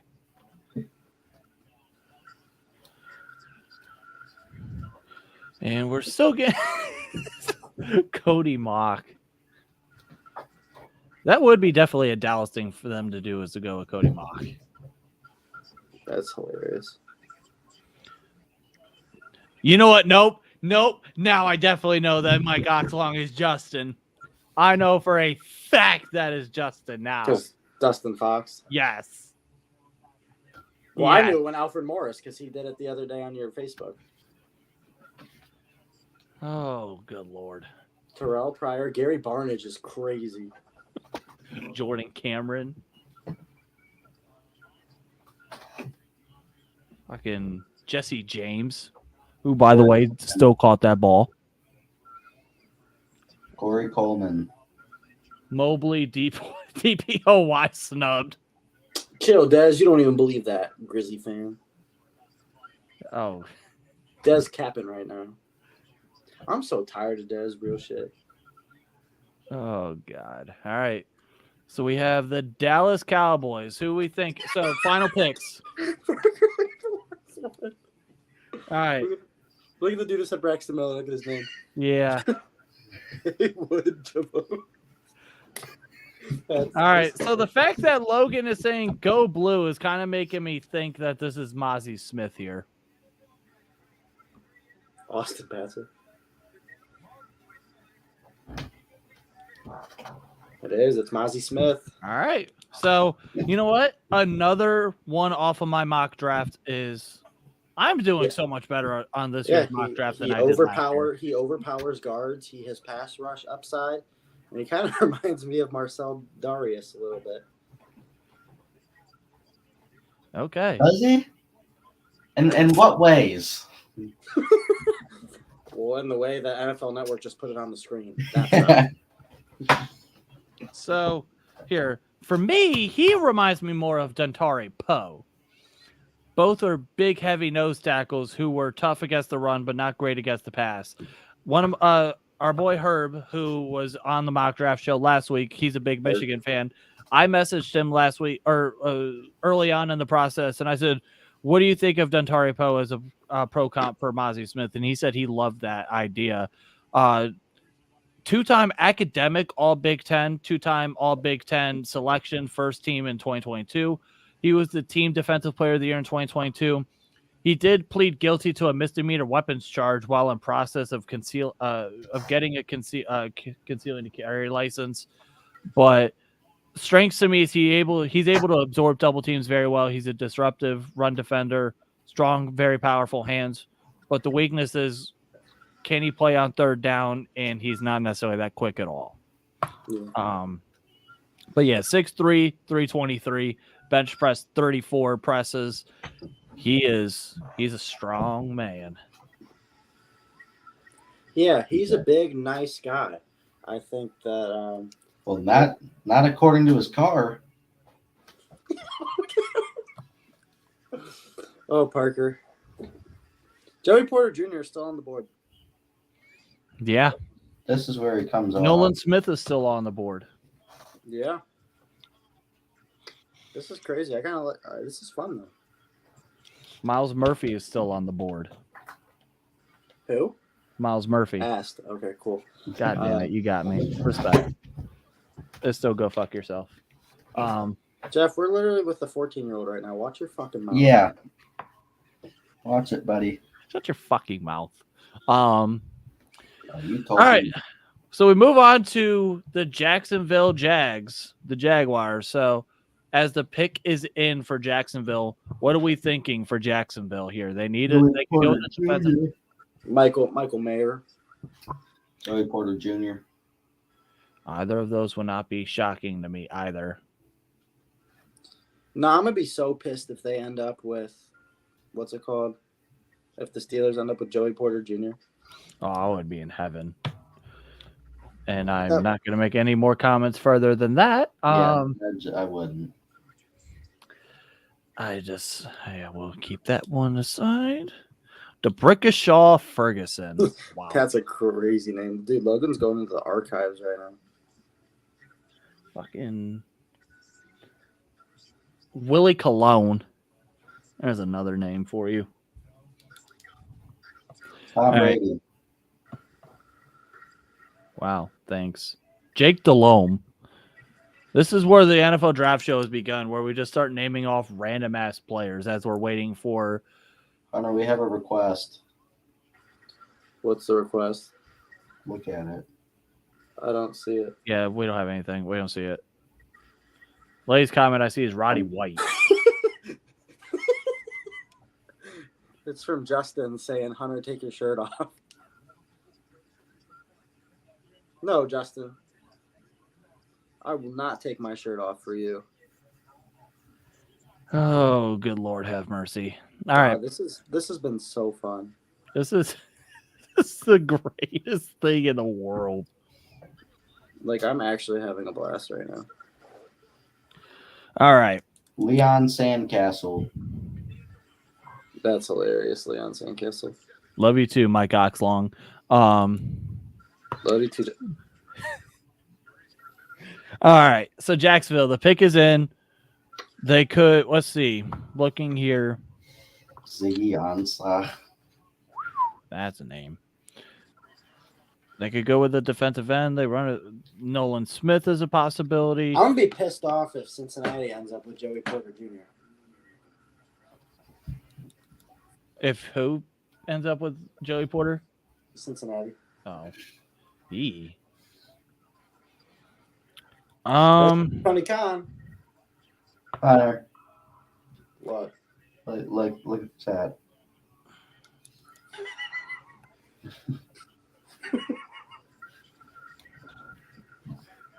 Oh, good Lord. Dude, it's just so creative. Like, seriously, like, what is up with all this? This is fun. All right. Yeah, go ahead. So what are we thinking picks here? I think I'm gonna go with Michael Mayer. Trying to think of alternatives. Maybe an offensive lineman. I just I don't was know. going to say that was kind of. I was going to throw out a huge dark horse here for that. Anton Harrison is my dark horse pick. Anton Harrison or Nolan Smith or Joey Porter Jr. Those are going to be my. Oh, Jesus Lord. Oh my God. All right. So are they going to like announce this pick now or what? Like they're taking way too long with this. Like, That's because they're trading it to the Cleveland Browns. Yeah. oh, here you go. Like I got stuff I want to do after. Like what? I got to go and sit. I want to go sit on my porch and do a usual smoke a cigar after. Here we go. All right. Like I said, let's go. Wow. Jeff's got his dark horse correct. I'm gonna fucking roll tonight. And hey, remember this as well. Earlier today, Cam Robinson is going to be suspended to start out the year with an undisclosed. I think it was like due to drugs or something with the substance abuse. So that was something when we saw that earlier this morning. It kind of made you think in the back of your head, could that possibly be something that they do? Now, I lost points on my mock because I had them going with a tight end, but that was back at pick 24, I want to say. But, I mean, Anton Harrison, he was someone that I had thought about for the Steelers where it's like, okay, if we were to take a corner at 17, maybe they would go with someone like him at pick 32. But he's a left tackle. So I wonder if they're going to try to kick him over to the right side. He has 33 career starts, though, so he has that experience. Only allowed 4 sacks in 3 years. 2022, all Big 12 first team, 6'5" at 315, 34 and 1/8 inch arms. That's excellent. Plays with good leverage. He has the speed to get to the second level. He's going to be able to anchor against the bull rush. But it seems like he kind of lacks like that mean streak, that oomph in the run game. That was something that you would notice. And he tends to, at times, if he's going to give up pressure, it's going to be interior. It's going to be his right side. So that'll be something that he's going to have to clean up as well, especially being a left tackle in the National Football League. Parker, what do you think about Anton Harrison? What? So what do you think about Anton Harrison? Well, he's my number 5 tackle. He's a little undersized to be a tackle. He's only about 6'4". Kind of like a Peter Skoronski type player, but I think he will have more success on the outside. Cincinnati's pick is in already. So that tells me That they're taking Will Levis. that would be incredible. This is Darnell Wright. Darnell. Or Darnell Washington. Same thing. Even Michael Mayer is still out there. you look at Cincinnati. Obviously they need a tight end badly. I mean, Joey Porter Jr. could go here. I wonder if this is where someone like, so you have Nolan Smith, Miles Murphy could be go at here at either this pick all the way to pick 30. So between the next 3 picks, Miles Murphy's going to end up going at one of those spots. But you have Nolan Smith, you have someone like a Michael Mayer, Joey Porter Jr. maybe. Or you just keep on mentioning AFC North teams for Joey Porter Jr., which is interesting. But I'm not sure about Nolan Smith here because they run a 4-3. He, like I say, he's more of that 3-4 outside backer. But I'm not sure here. And especially because their edge rushers are still pretty young as well. And Sam Hubbard, former Buckeye, and Trey Hendrickson. Ooh, buddy. I don't know. So, what do you think of tight end here? Oh, here we go. Oh, I like that. Okay. Miles Murphy. I said he was going to go within one of the next 3 picks. He ends up going right here.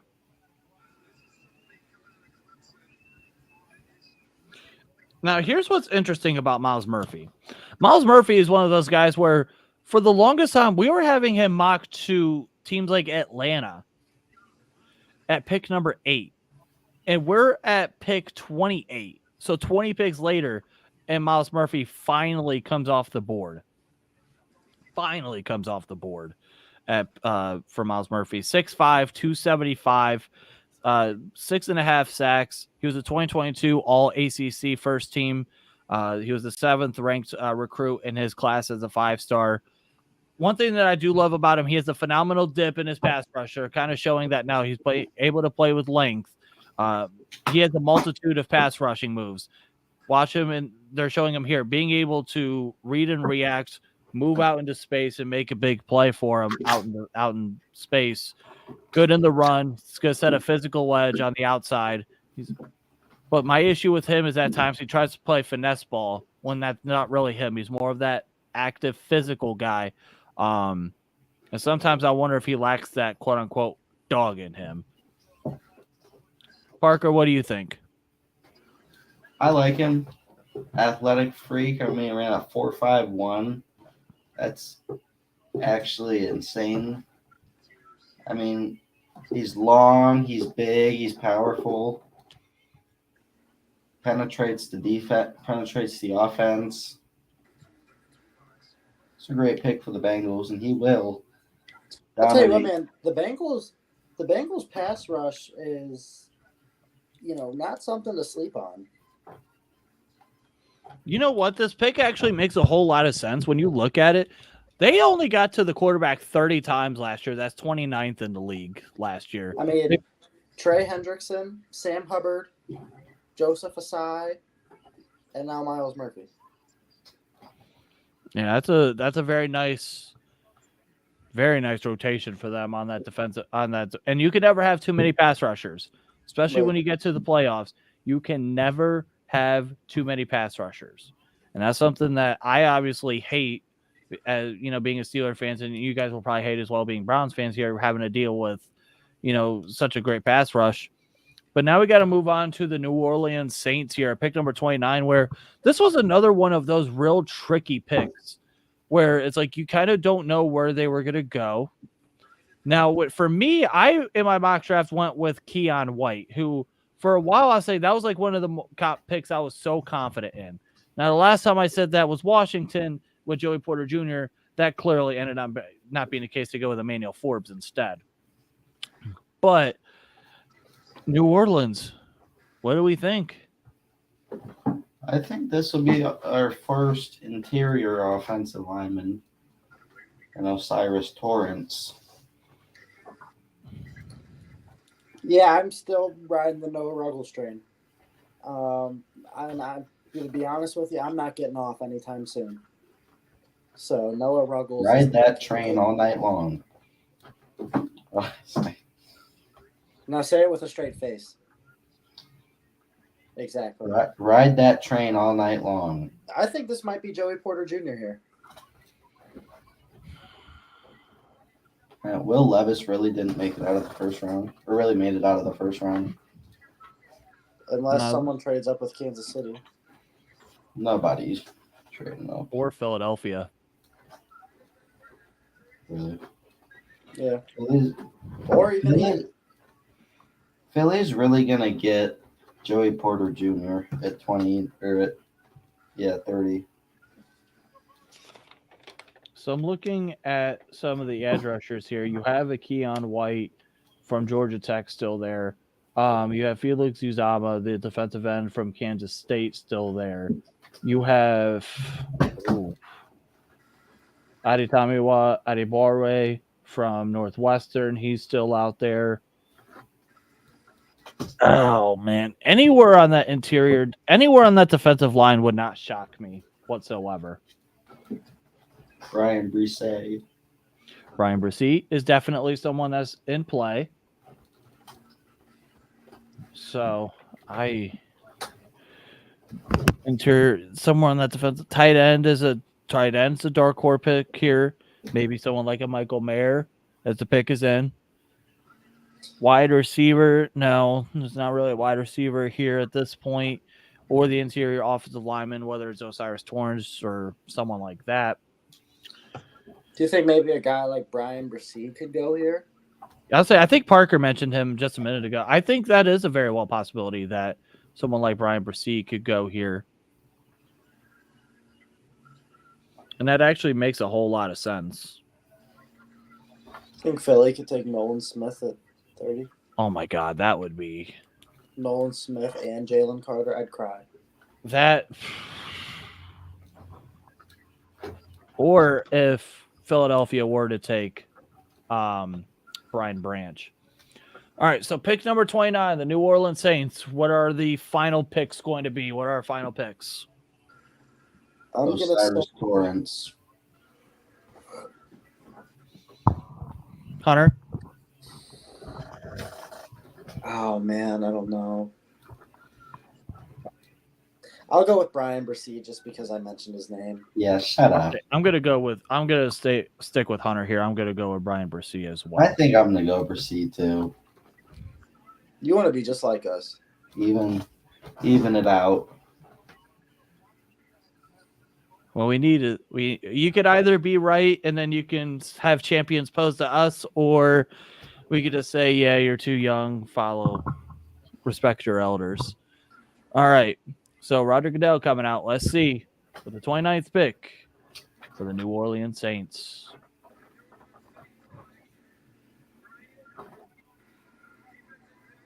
Called it. So it is Brian Brisset. All right. Okay. All right. So Brian Brisset from Clemson. Yo, are those his sisters? Oh, here we go. Here we go. All right. I will stay on track here. 6'5.5", 298.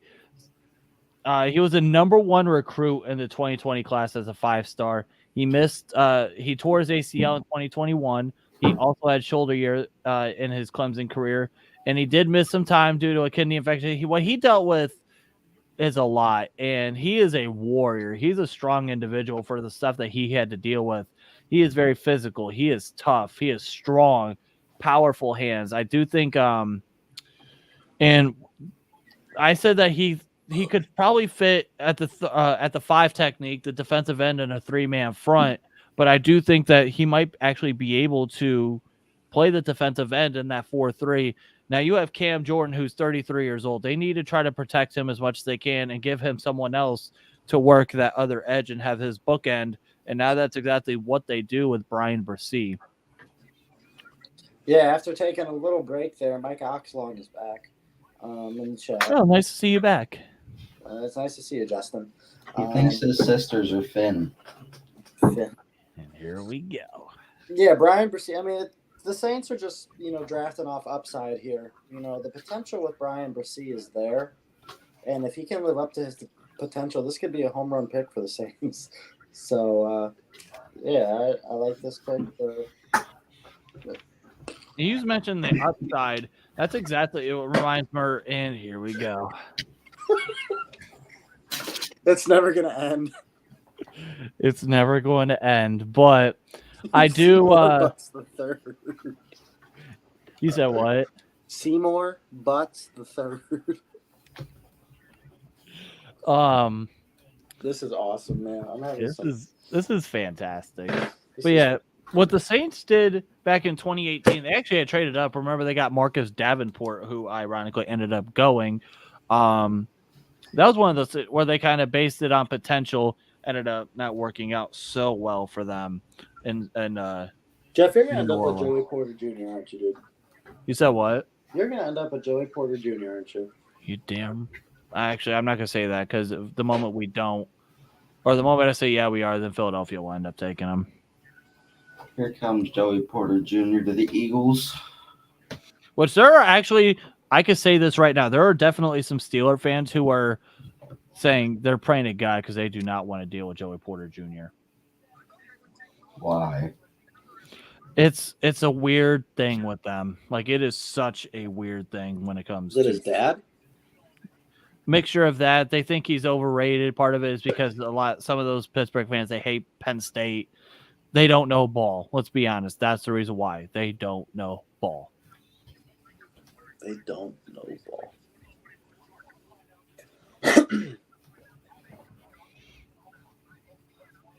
And it also sucks because my pen is going out on me. So this is great. But luckily, we only have a couple picks left. So the Philadelphia Eagles, with their second first-round pick, the first, obviously, pick number 9, they had traded up one spot, got Jalen Carter. Now, you look at what they could do now. So they got – this is where I definitely think Brian Branch comes into play. Brian Branch or even a Nolan Smith, or they could shock us with someone like a Felix Uzama from Kansas State. I keep mentioning him, or someone like a Adetomiwa Adebaware again from Northwestern. What? Yeah, his name is very hard to pick or how to say. Took me a while to learn how to say it. Man, I'll tell you what, if the Eagles end up with Nolan Smith here, This is going to be interesting.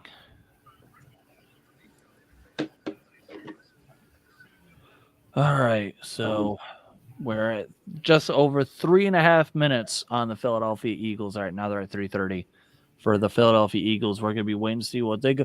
I really feel like this is going to end up being Brian Branch. That's one of those picks where it's like I'm starting to feel very confident because that's their next biggest need. They could still get the best as they are clapping again. I mean, in some of my mock drafts, I had Brian Branch going to the Eagles at 10. what? What? Brian Branch at 10? Are you on drugs? I'm not. Are you? No. Jeff, are you? Yes. How am I under Jeff is high on America. I like you peoples. I love USNA. Oh boy! All right. So this could end up being either Nolan Smith or Brian Branch, one of the two. No, this is actually Joey Porter Jr. Jeff. I don't think so. I think you're wrong.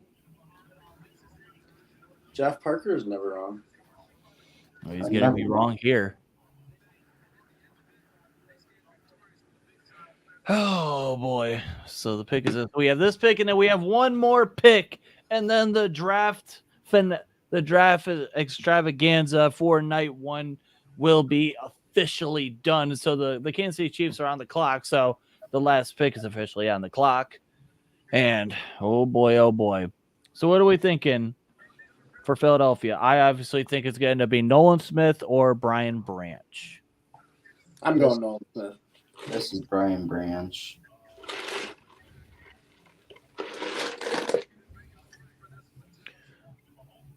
All right. So let's see.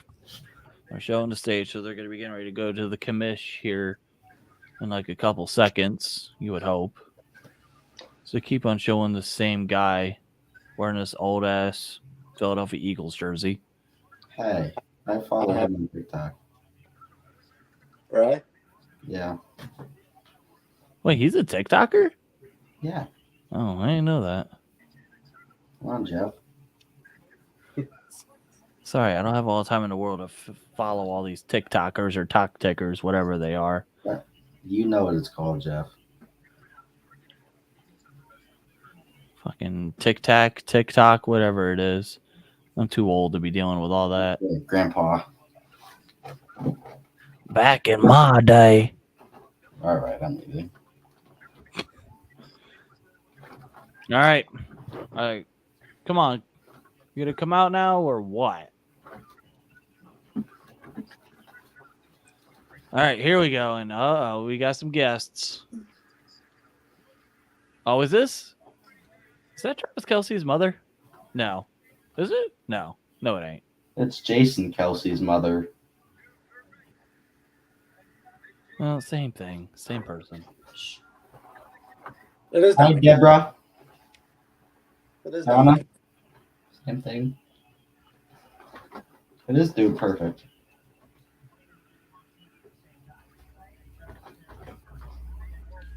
Oh boy, here we. For the love of God, just announce the pick. Yeah, I hate when they do this. They just take so long. Like, come on. How much you want to bet this ends at exactly 12? Wouldn't be surprised.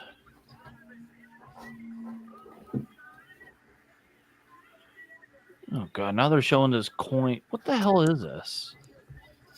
Oh. So it's a Jason Kelsey big ass coin thing. Wait a minute, I knew who it was 5 minutes ago. Oh, that's Dude Perfect? You didn't know that? No. Dumbass. All right, come on. Can we please get this pick going? My god, I hate when they do this shit.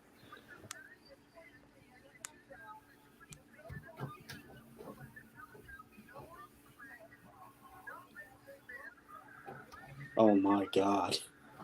Oh boy. my god. They're going to win it all. They're gonna win the Super Bowl. This is great. That's not even fair.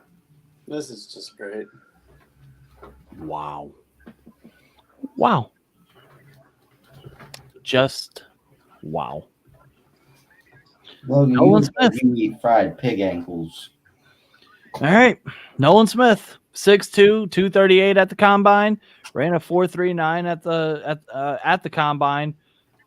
Only had 3 sacks. I mean, he did tear his pec in 2022. He's has it on there. Reminds him of Hassan Reddick. That's exactly who my comp was. Reddick is very similar size, is 6'1", 240. Both have explosive get off on the edge. Extremely quick, relentless motor, active hands. Has good closeout speed when he's running free, and he's a willing run defender as well.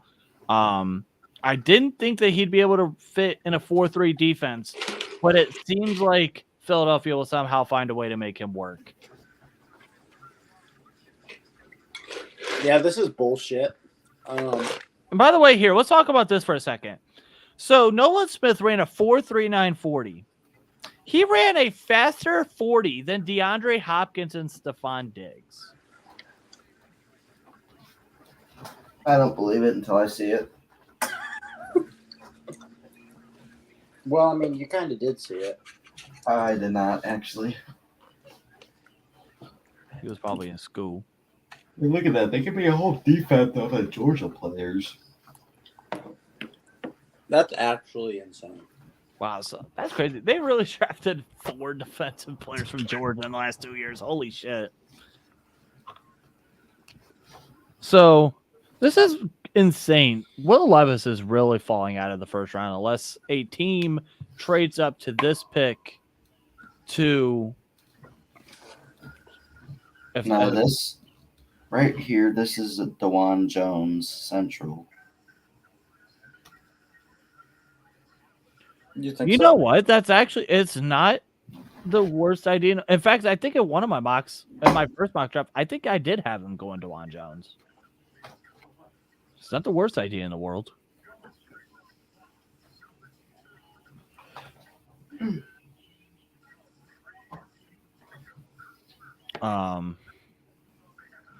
I saw a tweet that said, from the Dalton Kincaid to the Bills pick, everyone loves the selection of Kincaid except Bills fans, LOL.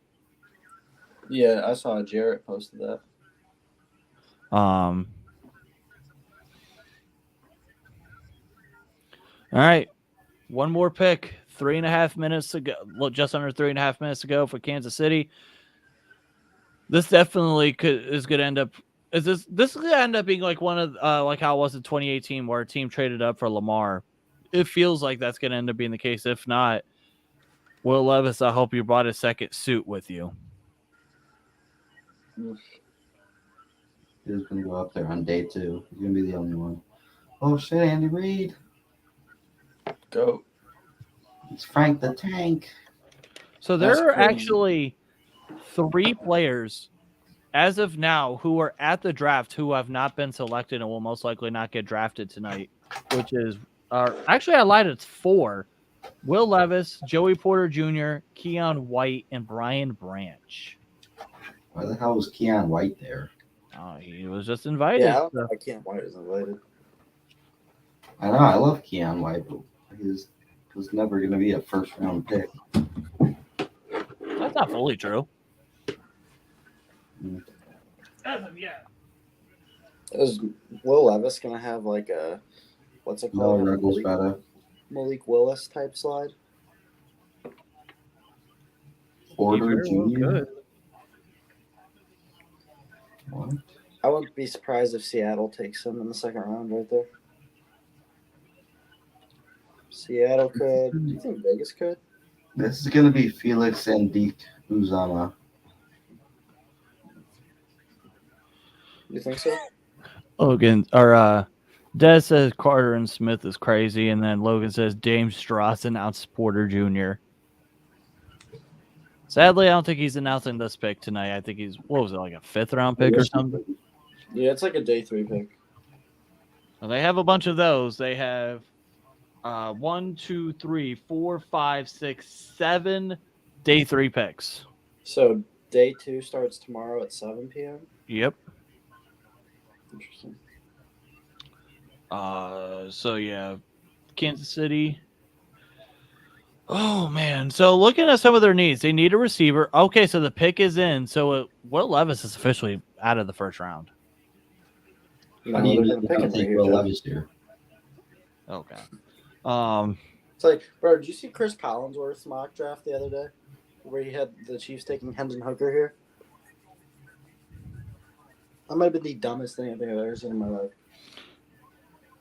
This guy. He's a guy that. Like, bro, like, come on. All right. Kansas City. They could use a receiver.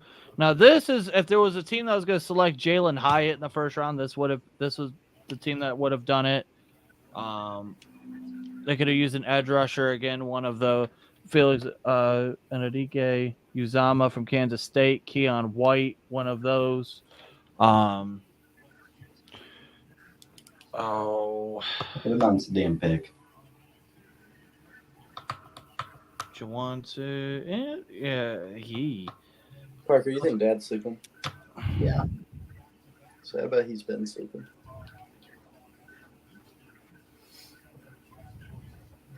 All right.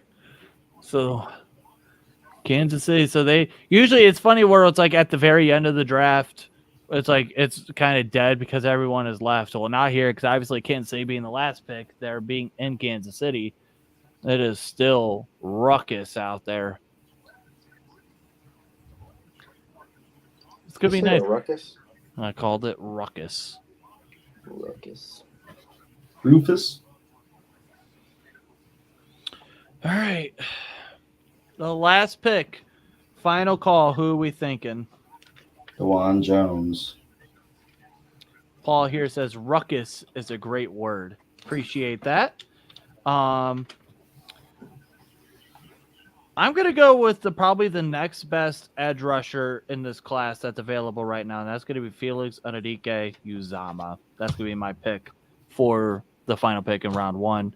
Logan here says I'm thinking about going to BW to play football with my friend Joe. Who's Joe? Joe Mama. Shut up, Joe. All right, come on. Are they gonna announce this pick now or what?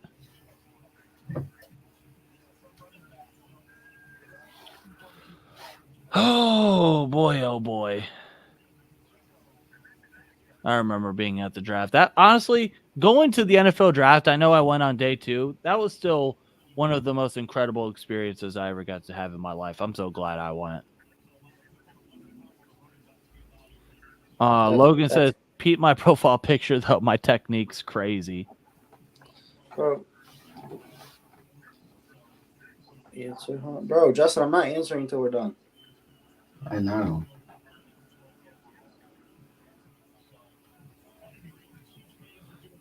Oh. So, yeah, as soon as this is over, I'll answer too. So, all right, come on. Announce this damn. You know what? They're going to wait another 6 minutes to wait till midnight to announce this. Good Lord. Jeff. Someone wants to talk to you. Jeff. Who is this? Oh, God. Bro just said he just wanted to be. Hold on, Justin. I'll call you back. What did he say? He's like, I just want to be on it. Well, there you go. You made it on the stream. You made it on the show. All right, so Clark Hunt or Mark Hunt. Yeah, or Clark Hunt, I think is his name. So he's going to be announcing the pick. Did you just say Clark Hunt? Clark Hunt. Oh, okay. I'm sorry. I misheard you. By the way, I have a picture I need to send out on Twitter too. Oh, Jeff, you called that. Oh, I did? Oh, shit. You know what? Anudike-Uzomah. Hey, he was the next best edge rusher that was out there for him, and they needed an edge rusher. They went with an edge rusher last year with one of those first-round picks in George Karlaftis, and that ended up working wonders for him. 6'3", 255, had 8.5 sacks last year, 11 tackles for loss. He has an excellent motor. He's not going to quit on a play. He plays bigger. When you watch film, he plays bigger than 255. But my thing is, I thought he was going to be limited to a 3-4 outside backer. Apparently, they don't think so. They have the comparison to Matthew Judon for Felix. I actually thought he reminded me of Lamar Woodley. He was a poor man's Lamar Woodley, both having great athleticism, but Woodley did have more speed. Because, like I said, that was another thing I noticed with Felix was he was not a speed demon off the edge. But, boys, this has been fun. It's been a blast, man. Officially done with the 2023 NFL Draft Extravaganza. Year 5 under the books for me. Year 4 for Hunter. And year 1 for good old Parker is officially in the books. Before we go, though, I do want to ask real quick, what are our overall thoughts on tonight's draft? I thought it was a fun draft. I think it kind of went the way we thought it would. Just unexpected all around. And, just a lot of surprises and everything. I was kind of surprised DeAndre Hopkins didn't get traded. I thought he'd get traded tonight. Obviously for us as Ohio State fans, we had a very solid evening. So I love that. Happy for us. I thought I had a fun night, and I'm looking forward to the rest of the draft. Yep. Parker? Dude, it was very fun. Very unexpected a lot. We had a lot of trades, especially in the top 10. Can't wait for these next few rounds and for the Browns to draft their future Steeler killer. Well, what was your guys' favorite pick of the night? Roderick Jones. Okay, and the favorite non-Steeler pick. Shut up, Jeff. I really love what Philadelphia did. They went out and they got Jalen Carter, the best defensive tackle in this class, and then they go out and get Nolan Smith, who is a guy that's going to kill it off the edge for them. I loved Houston getting Anderson and Stroud. Yeah, obviously you got to love that. Seattle giving Devin Witherspoon, that was very interesting. I like Atlanta getting Bijan. New England getting Christian Gonzalez at 17 is such great value. But I think that is officially it for the 2023 NFL Draft Show. I do want to say thank you so much for everyone who's tuning in. You guys made this the best draft show that we've ever done here. This has been obviously hilarious and phenomenal and great. So yeah, it's been a very fun night. So I from the bottom of my heart, I do want to say thank you so much. We put in so much effort and time into this one show. And as we'll get to you, we're gonna get to you guys here in a second, damn it. But till then, I'm Jeff, that's Hunter, and that's Parker. You guys have a wonderful night. Enjoy this rest of the draft, and peace out. Now I gotta go end the stream because I almost bumped my ass. All right. You look fruity. You look fruity. You look fruity. You look fruitier. Grizz and 7.